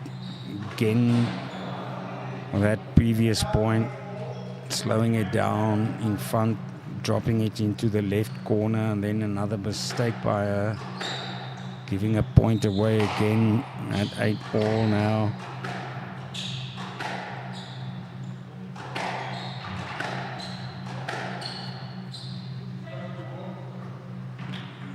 She asked there for the stroke. 9-8 up, Hayley Ward. Again, Ismail getting into her way. This time it's a let. She serves again, Ward from the right. Up to the right back. Cross court first by Ismail.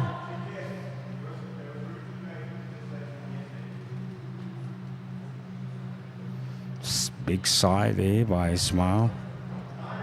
Throwing the ball back the way of Hayley Ward. 9-8. She asked for the stroke, not given. Still one up to South African, Hayley Ward. And then she howls and this goes down onto the floor and complaining, then standing up.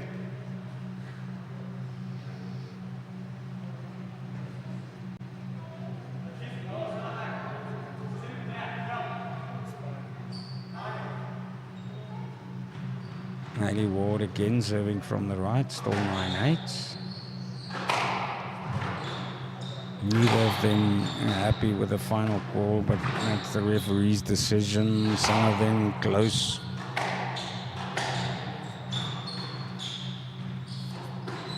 Slowing it down, Ismail.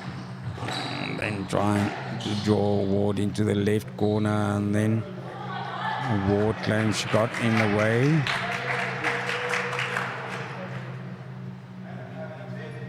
(10-8) referee calls it a stroke. So she's on game ball now. And she can take this third game, get back into this match.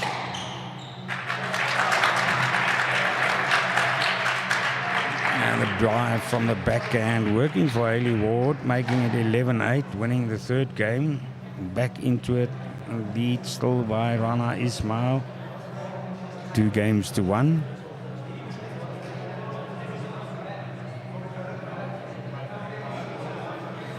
11-6, 12-10, 8-11, close fought second game. And in the next game, Hayley Ward, she would like to make it 2-all. Take it into that fifth and deciding game in the Strasco All Africa Women's Singles Final for 2024. Hope you're enjoying this. Some great squash. Brought to you also by Powerline Africa.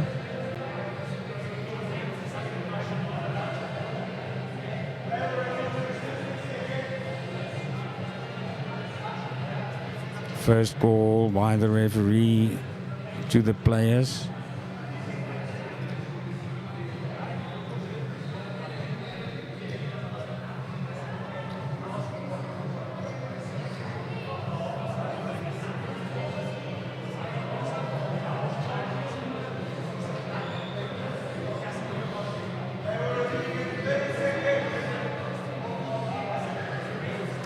Seconds call now, and this next game can be decisive.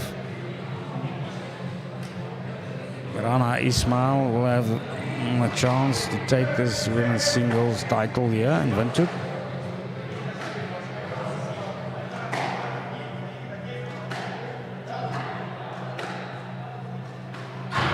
But in the second and third games, Ward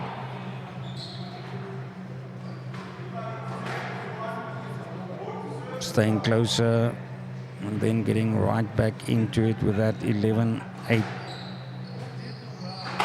third game. Action off again. Action resumed. Good cross-court shot to the right back. Ward caught out of position. One love up for Ismail. Driving, sticking to the right, and then that ball from the left, ball showing some class now here. 2 love up for Rana Ismail.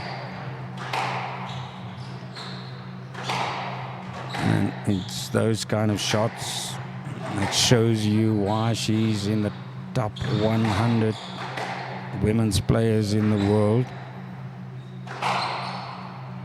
Hard drive to the right back. Too low. It's a let. Replaying that point.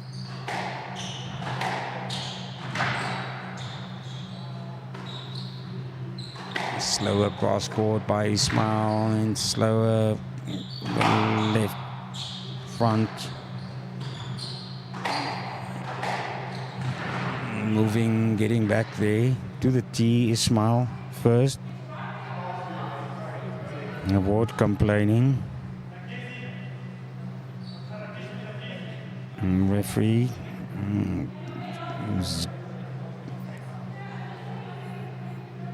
looks like he's given it to Ismail already. That were demonstrations for Ward. And he's also encouraged by her supporters, just get back into it. Again now, stroke called.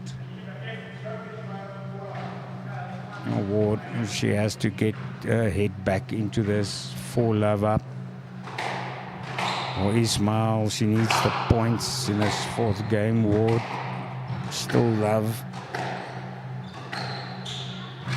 Back on the left rail, and then Ward, a longer shot to the back, low, not fetched by Ismail, and she gets back on the serve for the first time at 1-4 in this 4th game.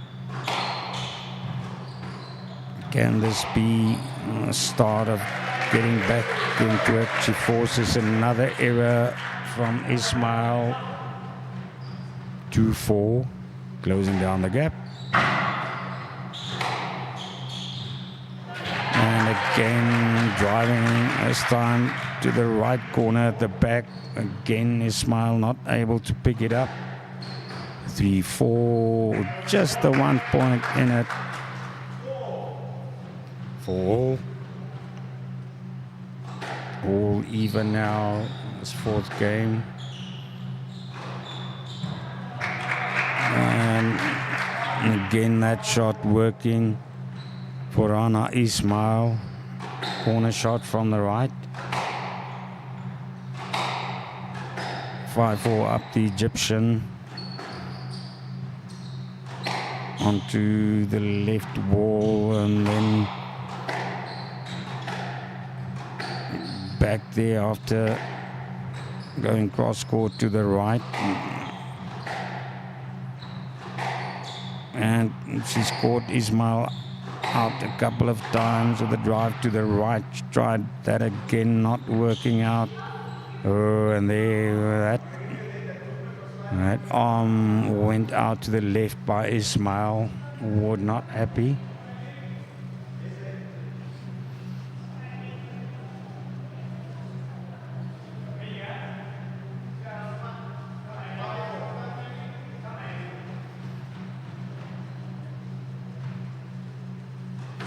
Four off again, and then I think she's frustrated at the moment. Hayley Ward 6-4 up for Ismail after that shot, unsuccessful, straight onto the tin from the serve.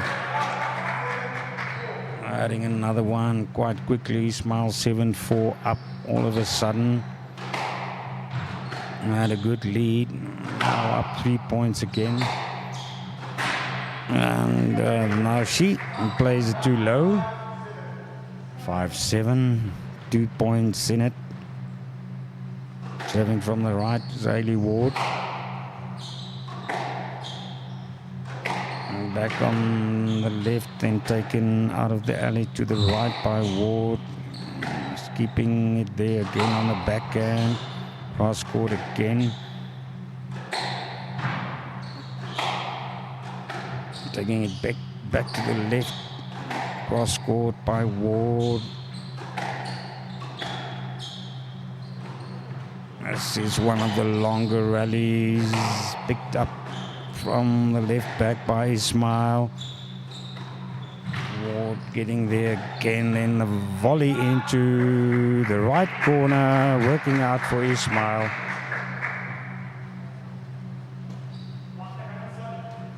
Both of them making a lot of ground. A taller Ismail. And taking less steps to move around. Dropped into the right corner by the Egyptian. Going up 9-5. Closing in now on the Strasco women's singles title.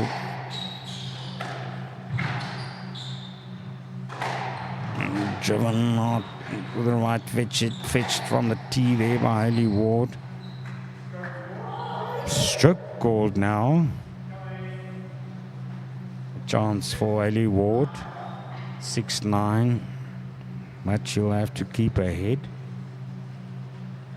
Get the couple of points to catch up. She needs 3 of them.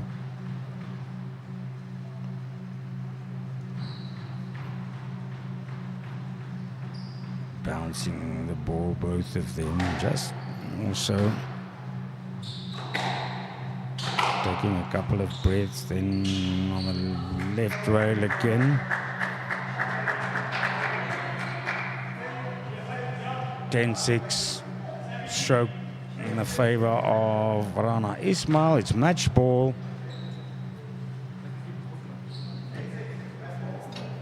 Match ball, still 10-6. She's serving again from the right on the backhand.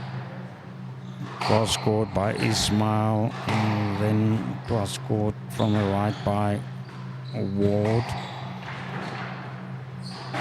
And then it's onto the tin by the South African, and Ismail proving too much. 11-6. In the fourth game, it's a 3-1 victory for Egypt's Rana Ismail in the Strasco All Africa Women's Singles Championship final. Not a lot of matches from the quarterfinal onwards going into 4 games. Just one of the women's matches between the 2 Nigerians, Dorosinyo Lauren and Abdulaziz, and the men's quarterfinal, Ruan Olifir and Gabriel Olofin Milayu. And then, of course, both the semis yesterday in the men's competition went to 4 games, 3-1 victories by both South Africans, Dewald van Niekerk and Damian Groenewald. and that's the clash we'll be bringing you up next. We're going to take a short break before that and be back just now.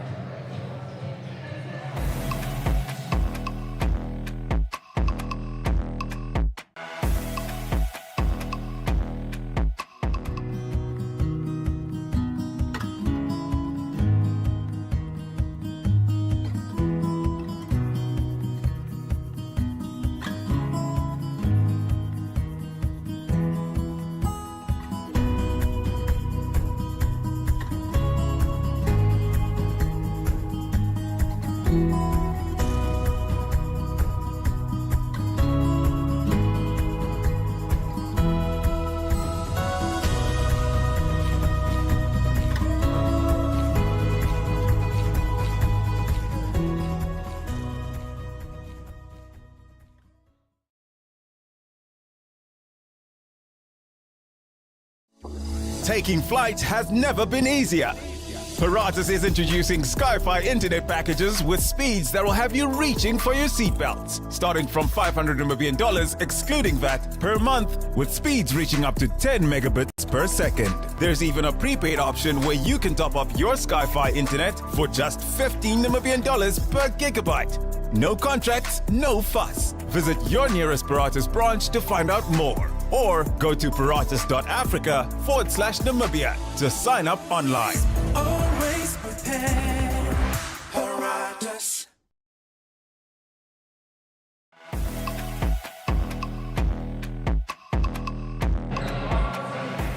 Dewald van Niekerk and Damian Groenewald, they're warming up for the final. Brian Munango spoke to them just before this final. Here's what they had to say.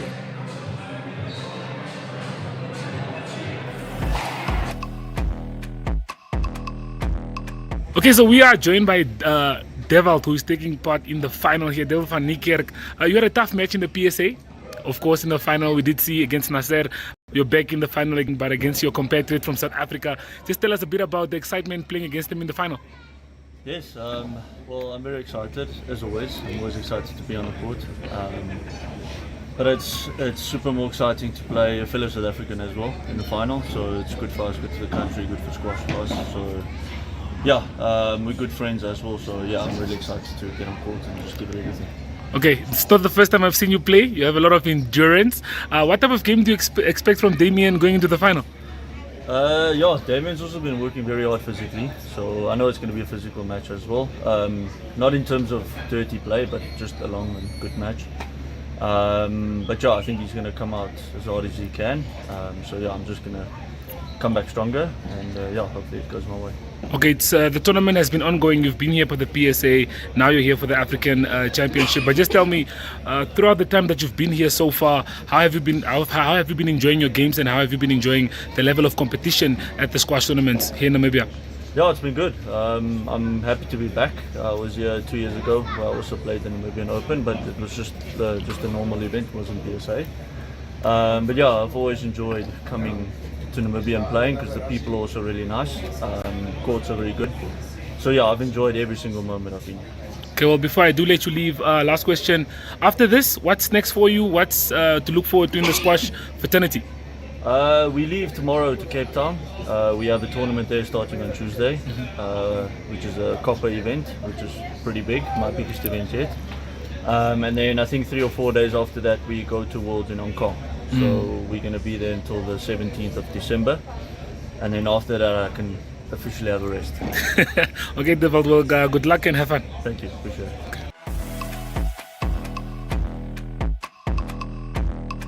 How has your participation been at the African Squash Championship? It's been very good so far. Yesterday was a very tough day, playing 2 matches against 2 very tough people. Yesterday I went out playing against Kunanji. I've played him a couple of times in South Africa. He also lives there as well. Very tough match. Yesterday against Gabriel, we were 1-0 in fixtures because we've played previously before. So it was good to get the win against him. But today I'm playing against a very good friend of mine. So yeah, we're looking forward to that one. Okay, so we hear the competition is top on ranking for players, so for the players. So tell us, how is it been facing the top tier competition throughout the week? Yeah, it's been very good. The competition has increased a lot since the previous All Africa Games. Because you got the likes of Egyptians coming to play. There's a couple of Nigerians, Zambians. So the competition has definitely grew a lot. But yeah, I'm very happy to be able to come through the tournament. And it's going to be a lot of good ranking points for us. So hopefully I can do my best. And I think after this tournament I should be able to break the top 200. So I'm very happy with that. So looking forward from here, where are we going to see Damian next in the squash fields of the world? Well, I finished studying this year, so from next year I'm going to be on the tour full time. So from the beginning of next year, I think I might be traveling to the US and the Netherlands to go play a couple of tournaments. So I can't wait for that. So then it will be me playing as a professional squash player for the first time.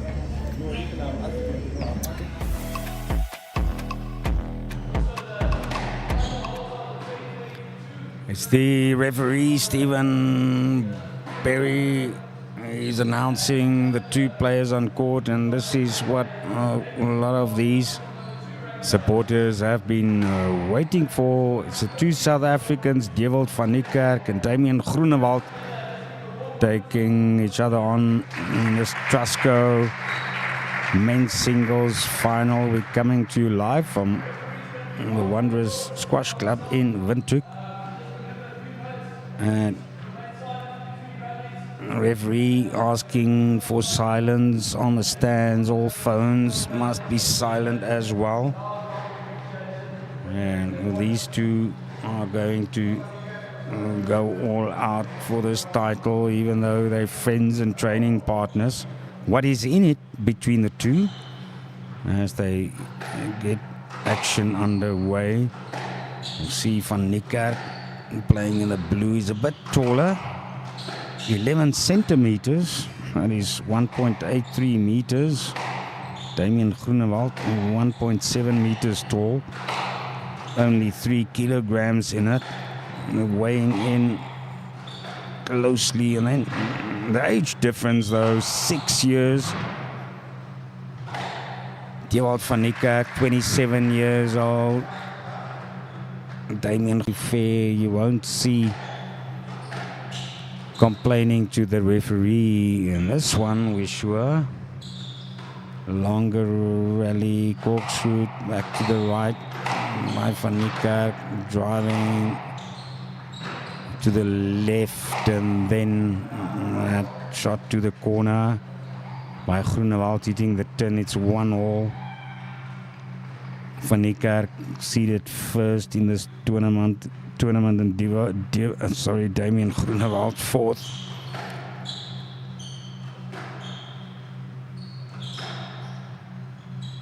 Abdallah Hafez, the Egyptian, finished in the third place after withdrawal by Nigeria's Gabriel Olofin-Milayu due to injury. Welcome if you've just joined us on network television. 2-1 up now for Dewald van Niekerk. And driving hard to the right. We just got there. Groenewald lobbing it to the right back.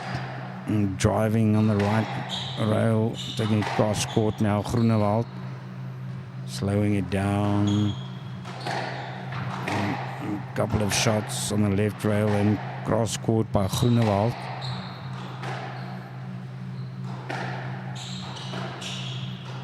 On the backhand, both of them just at a slower pace. Cross court by Groenewald. Harder drive shot to the left by Van Niekerk. Back to the backhands on the left rail. Cross court, the lob by Groenewald. Gets back quickly to the front on the tee. Van Niekerk going up 3 points to 1 2-point lead for the first seed.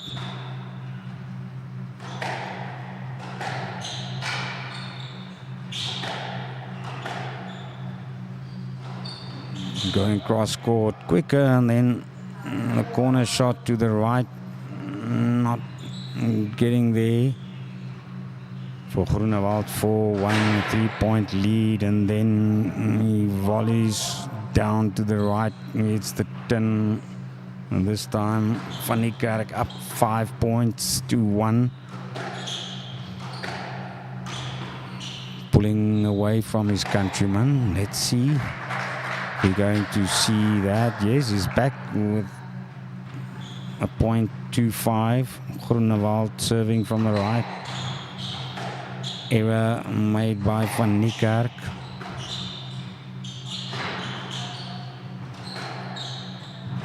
Well played to the left back corner a couple of shots ago by Groenewald. My back against the left wall, slow down to the front, then lobbed back by Van Niekerk, corkscrewing to the right, then Groenewald easily getting back to the tee once again, and then just moving to his left to get onto the backhand. Cross court by Groenewald to the right. Now they're keeping this ball in play longer. On the backhand, my Van Niekerk to the left, and then doesn't get to it at the right. 3-5, closing the gap to just 2 points now. Damian Groenewald.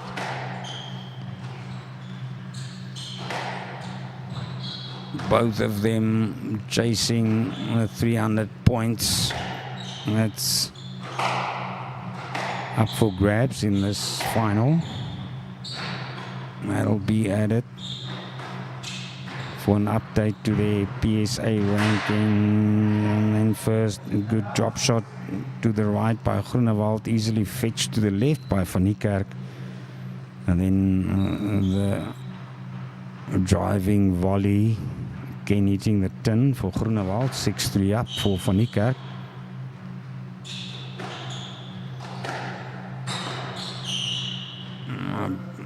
Both of them on the backhand stroke called. 4-6. Now only the 2 points difference between these two South African players. It's the country's top squash players. Now driving on the backhand, cross court by Van Niekerk, and slow down to the left by Groenewald. He's driven back to the right by Van Niekerk. Not getting there. 7-4 up for Van Niekerk. Again driving hard to the right back. Van Niekerk getting another .8 for the score.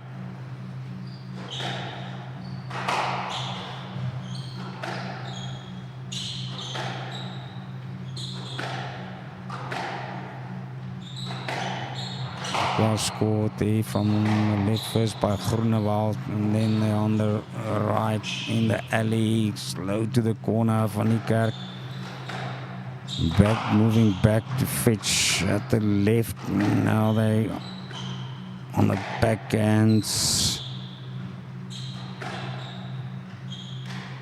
staying there, varying the tempo. Each of them back to the tee, and then a couple of steps back to the left, slower shot. Not working out for Groenewald. It's 9-4 up now for Van Niekerk, serving from the right on the backhand. And to the right corner, fetches it on the left, Van Niekerk as well, and another time Groenewald finding only the 10 for its game ball. Oh, Van Niekerk looking to take this first game. It'll be quite decisive at 11-4. Has to add this 1 point, and then twice dropped short into the left corner, then the lob, and then first going short to the left, then they at the back of court again from the tee, and then that hard drive to the left back That caught Groenewald wrong-footed. He was going to the right, and that's 11-4. First game going the way of Dewald van Niekerk. First seed here at the Trusco All Africa men's singles. This is the final you're looking at.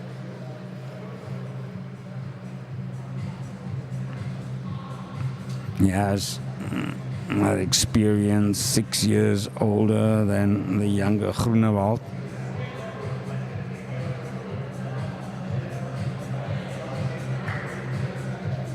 Now did these two get into the final, quarter-final results? Dewald van Niekerk. He beat Shedrack Abel, the Nigerian, 3-love. Semi-finals, a victory against Egypt's Abdallah Hafez for van Niekerk. That one went into 4 games, 3-1 the final score. Hafez took the first game 11-9, and then van Niekerk came back 13-11, 11-8, 11-8. That was an emotional affair at times. Damian Groenewald, he beat Kundanji Kalengo at Zambia and did very well to get to the quarters. Groenewald beat him 3-love, 11-6, 11-8, 11-8. And then yesterday in the semi-finals, Groenewald getting past the second-seeded Gabriel Olofin Milayo. That's the Nigerian that pulled out from the 3rd and 4th place match due to injury. Groenewald beating him 3-1 in the semi-finals. Again going 1 game down, 9-11, and then coming back with 11-5, 11-6, 11-6. It's 1 game up for Dewald van Niekerk. Back to action now. Slower shots here against the left wall in that alley, keeping it there, speeding it up a bit. Then van Niekerk goes cross court, returns it cross court as well, and then again staying on the backhand. Van Niekerk first again to go cross court.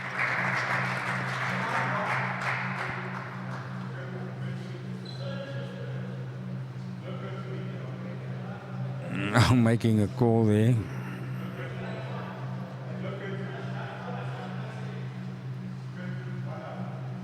One love up for Groenewald. Seems that he thought that one went onto the tin. But it's Groenewald. He's chasing down van Niekerk. 1 game down. Only 1 point up. 1 point ahead in this second game. Cross court. Picked up low on the right by Groenewald. Into the left corner, and then the drop into the right corner, playing longer to the left back by van Niekerk. Making his training partner work for this. Slow down, and then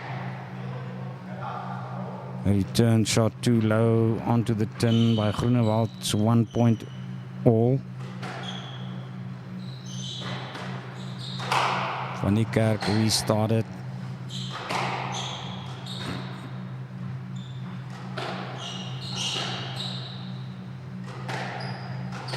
Sticking to the left against van Niekerk, going cross court to the right first. Groenewald putting him back on the backhand. 2-1 up now, called for van Niekerk. That one ball just slipping upward from the racket. Van Niekerk into that 1 point lead. They're playing for a 4th point, a volley retrieved easily by van Niekerk. Again, some slower play on the left. Slowing it down, and who's going to drive first? Harder shot, then cross court on a backhand by Van Niekerk.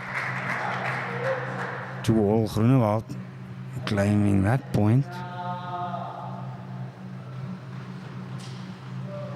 And that is what people want here. They want neck competition between South Africa's number 1 and 2. Again, slower on the backhands, a lot of play in the left alley. Corkscrew to the right back by Van Niekerk, and driving again, cross court and back. Harder shots now. Groenewald this time slowing it down to the right. Then corner shot fetched in front to the right by Van Niekerk. And that corner shot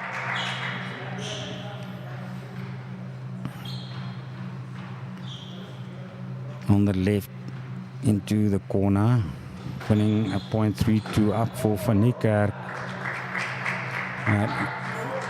Great return from the serve, 3-all. All even once again. Groenewald serves from the right.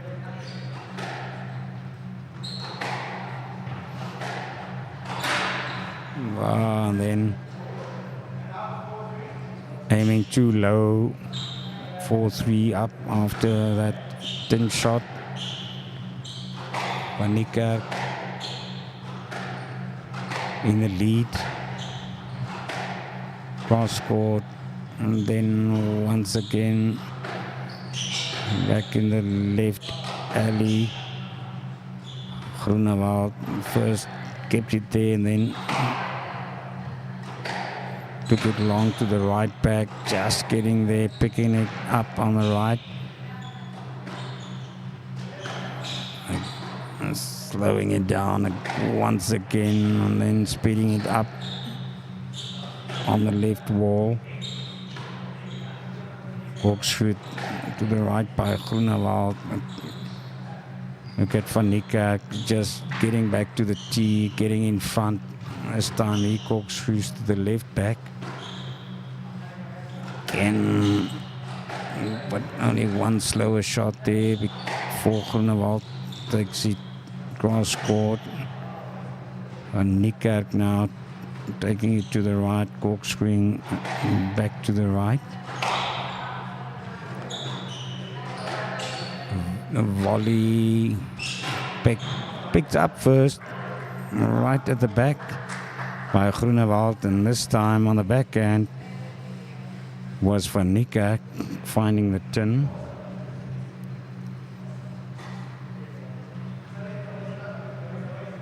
This time they're sticking close together from the start at 4-all.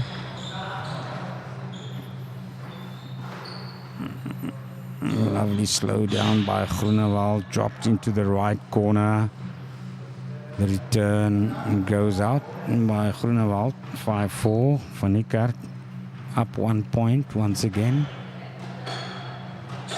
Groenewald was 1 love up at the start of the second game.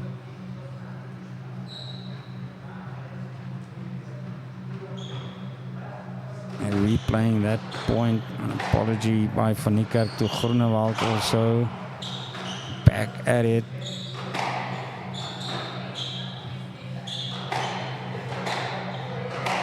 Now hard drive shots from both of them, slowed up a tiny bit but sped up again by Dewald Van Niekerk. Cross court and then twice in the right alley, but first by Van Niekerk, back to the right. Fetches well Van Niekerk. It's a longer rally again starting to develop here. Long shot to the right back, driven on the backhand. I just got there first. We had to rush to the left back to get the drive shot. Drive on the forehand, and then Van Niekerk just got back fast to the right, dropped it into the left corner, and Groenewald caught out of sorts. This time he drops into the right corner. And then aiming, first into the left, of course, then trying to drop it into the right corner. Just too much speed taken off the ball. 7-4 up, and Van Niekerk, if he keeps at it, he can go into the lead 2 games to love. But Groenewald is not going to give best. Again, lower than higher shots. Cross court from the left wall. First by Groenewald, but Van Niekerk just drops it into the right corner. A stretch by Groenewald, ending up short though. 8-4 up for Van Niekerk. Again, it's probably just that 1 or 100 odd places between these two in the world rankings of the PSA, showing the difference. 9-4 up. Van Niekerk just drove it to the right back, going up 10-4. Will this second game end up with the same score, 11-4? This time driving in the right alley next to the right wall, taken from the rails to the left by Van Niekerk first. On the back end to the right corner, and then they back to the right back of court on the backhands again now in the opposing alley, slowing it down. They've done this a lot in this match so far. Long to the right, aren't they? Back at it on the backhands, cross court first by Van Niekerk. Into the left corner, slowing it up, and then drive to the right, picked up center at the back by Groenewald. Overhead volley, getting there first. Groenewald also picking it up from way low from the right back. And applause then. 5-10. Groenewald, he worked hard there in the end, just getting the better of Van Niekerk. But it's a 5-point gap. It's a long way to catch up for Groenewald. And then the hard drive shot along the left wall, adding another point for Groenewald. Couple of smart shots now by Groenewald, 2 in a row. Getting back to 4 points within reach.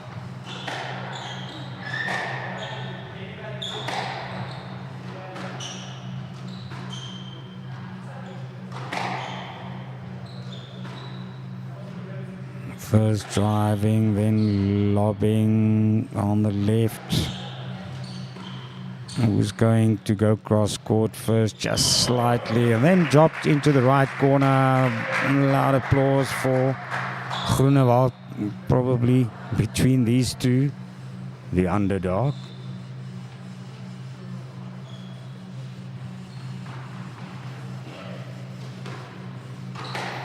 Seven points for Groenewald, served there.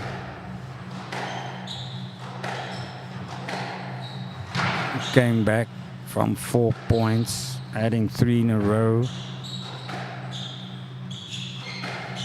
Fighting back hard. A younger player here, remember, 6 years the difference.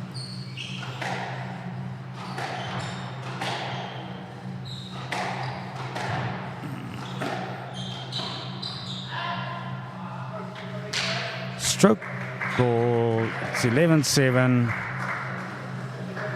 Van Niekerk He's up now 2 games to love.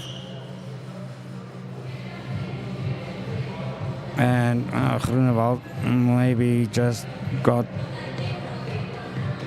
caught at 11-4 again. 10-4. 10-4 fighting back to 10-7. And then just that error. Not moving out of the way on that second game, ending with a stroke ball. It's a penalty point. And it's up 11-4, 11-7. And will this go into a 4th game? Of course, Van Niekerk, he can make it 3-love.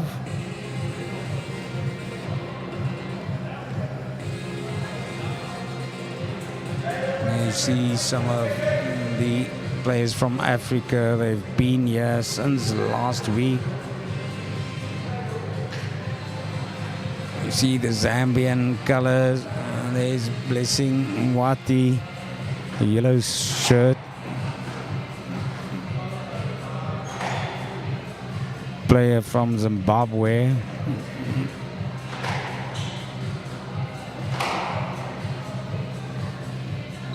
Also the Ugandan flag. It was a great competition this week. First the Trusco All Africa Team Championship for women and men. Followed by the singles competition, also for women and men. And if you didn't watch that one live with us, the women's champion here is Rana Ismail of Egypt, and she beat Ailey Ward of South Africa. 11-6, 12-10. Ailey Ward fought back one game, 11-8, and then Ismail making the 4th game, 11-6 again, winning 3 games to 1, 2 South Africans.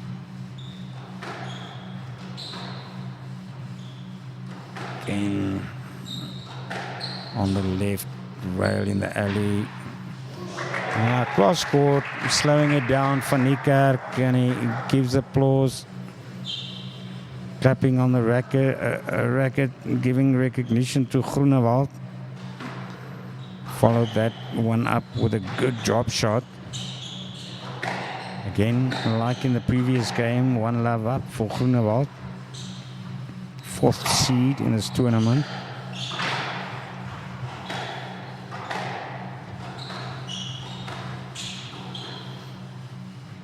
Couple of volleys and then driven to the right by Van Niekerk. Even harder to the left. Corkscrew to the left back first by Van Niekerk. Same now to the right by Groenewald. Slowing down the pace again. A good volley on the backhand by Groenewald.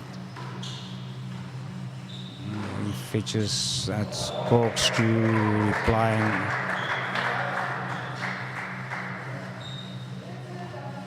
Not a complete bow shot. Didn't go to the 3rd wall. But it was Van Niekerk ending up short. This time 2-love up now for Groenewald.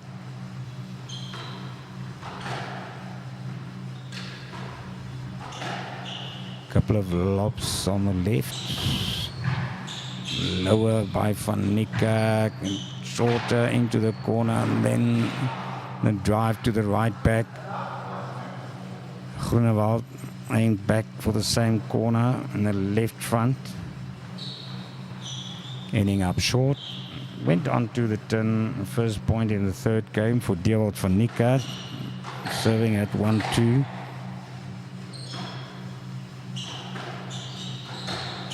Interesting how they keep it slower and speeding it up.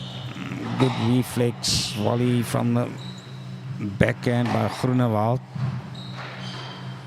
Fetching at the left back. and now slowing it down again against the left wall, speeding it up a bit, going cross court. Groenewald volleyed back and then shorter shot. Now it's Van Niekerk working to get there, and just look at that. It's a stroke ball called. A smile by Groenewald. Smile from Groenewald. Making it 2-all. Scrambled to get to that right corner. Now driving it down onto the 10, 3-2 up for Van Niekerk.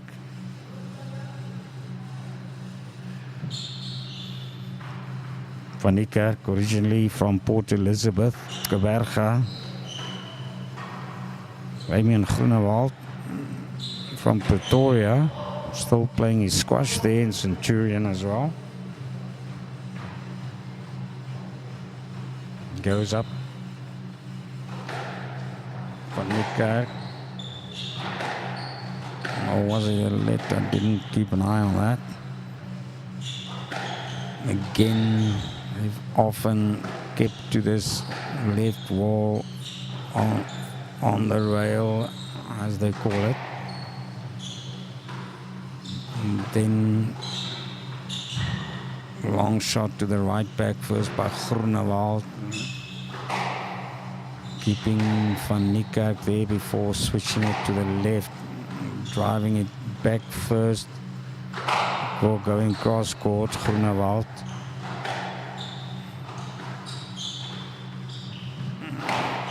Good corner shot, but that return and drive from close to the right corner. Just getting the best of him. Another point to Van Niekerk.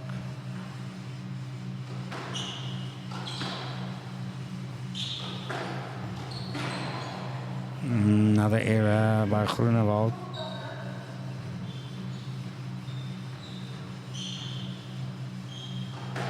That's 3-2 up now. Or Van Niekerk. Groenewald starting it across the wall, but Van Niekerk, he moves fast. It's a bit taller than Groenewald. Both of them very, very fit players. And then claiming it, the ball just falling onto his right ankle, almost serving from the right. That's already 7-2. Running away with his third game, Van Niekerk.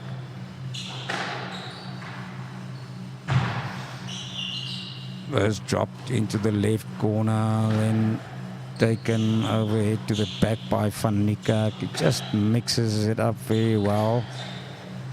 Groenewald sticks to it. And then often just that final shot by Van Niekerk. It's better, and they also playing it across the wall to the right corner, but too low onto the tin. Van Niekerk up another point, 8. Needs just 3 now. Let's look at that slower ball to the right front. Really got good control of the ball for Niekerk. And then it's too high to the right, out of bounds. Chance for Groenewald now to serve down at 3-8, 4-8. 3-8. Back on the left, taken out from the alley, twice cross court to the right by Van Niekerk, and hard smash on the volley tried by Groenewald. Just too low again, tin smashing hard. Now a couple of shots on the right, fix it well there, Van Niekerk. Turned the wrong way. picked it up low, and he's just showing the difference between the two.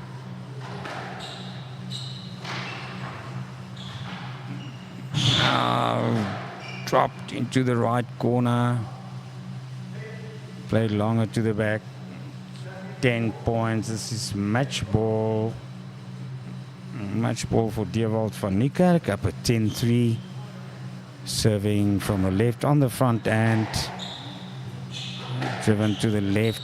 Groenewald again, some slower shots. Taking it a bit high on the left rail. Cross scored by Groenewald. Corkscrewing it to the left, Groenewald. Slower also, cross court to the right, picking it up low to the right, Groenewald. That's the good corner shot, and then long shot to the right back by Van Niekerk, and that reaction, great drop shot into the right corner first by Groenewald, but they're back on the left. This is again one of the longer rallies between the two of them. Cross court, corkscrew, and then it's all over. 11-3. 11-3 goes the way of the first seed. Dewald van Niekerk winning the Strasco All-Africa Men's Singles Championship for 2024. 3 games to love against his South African teammate Damian Groenewald.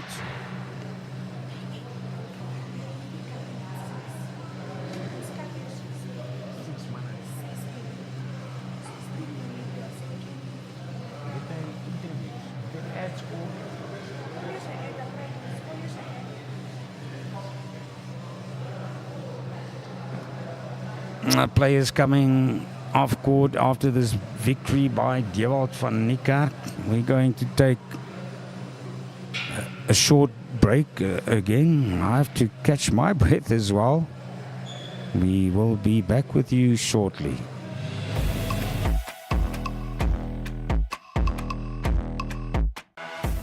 Meet Christine, an office snacker with a craving for treats, but a budget to stick to.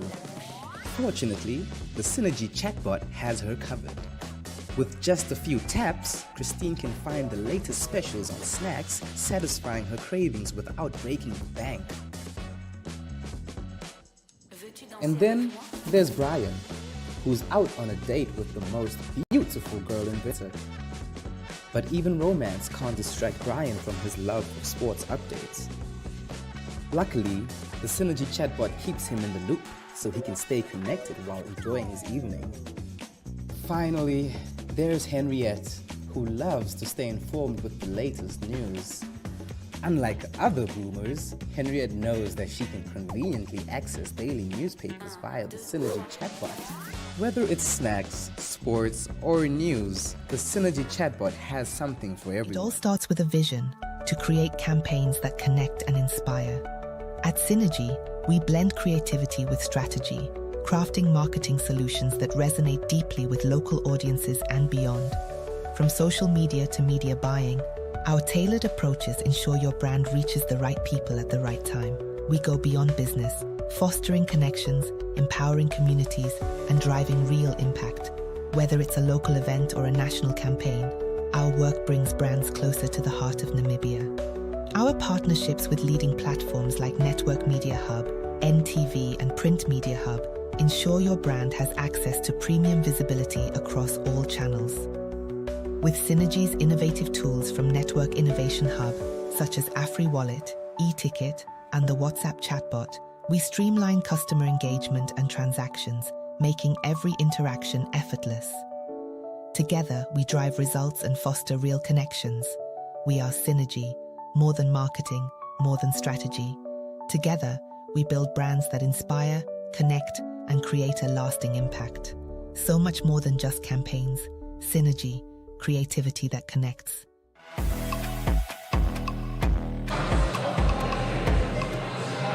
It's been a great privilege for us to keep you company for 11 days of squash here from the Wanderers Court in Windhoek, and then just the reconfirmation of the final match in the Trustco men's singles. Dewald van Niekerk beating his South African counterpart Damian Groenewald 3-0. Just to recap also, a ladies' title that went the way of Rana Ismail, the Egyptian, 67th in the world. She beat Hayley Ward of South Africa 3-1. That went into a fourth game. So really lovely squash we saw since last Monday, starting with the PSA BDO Open, and then we had the Namibian Open for women and men.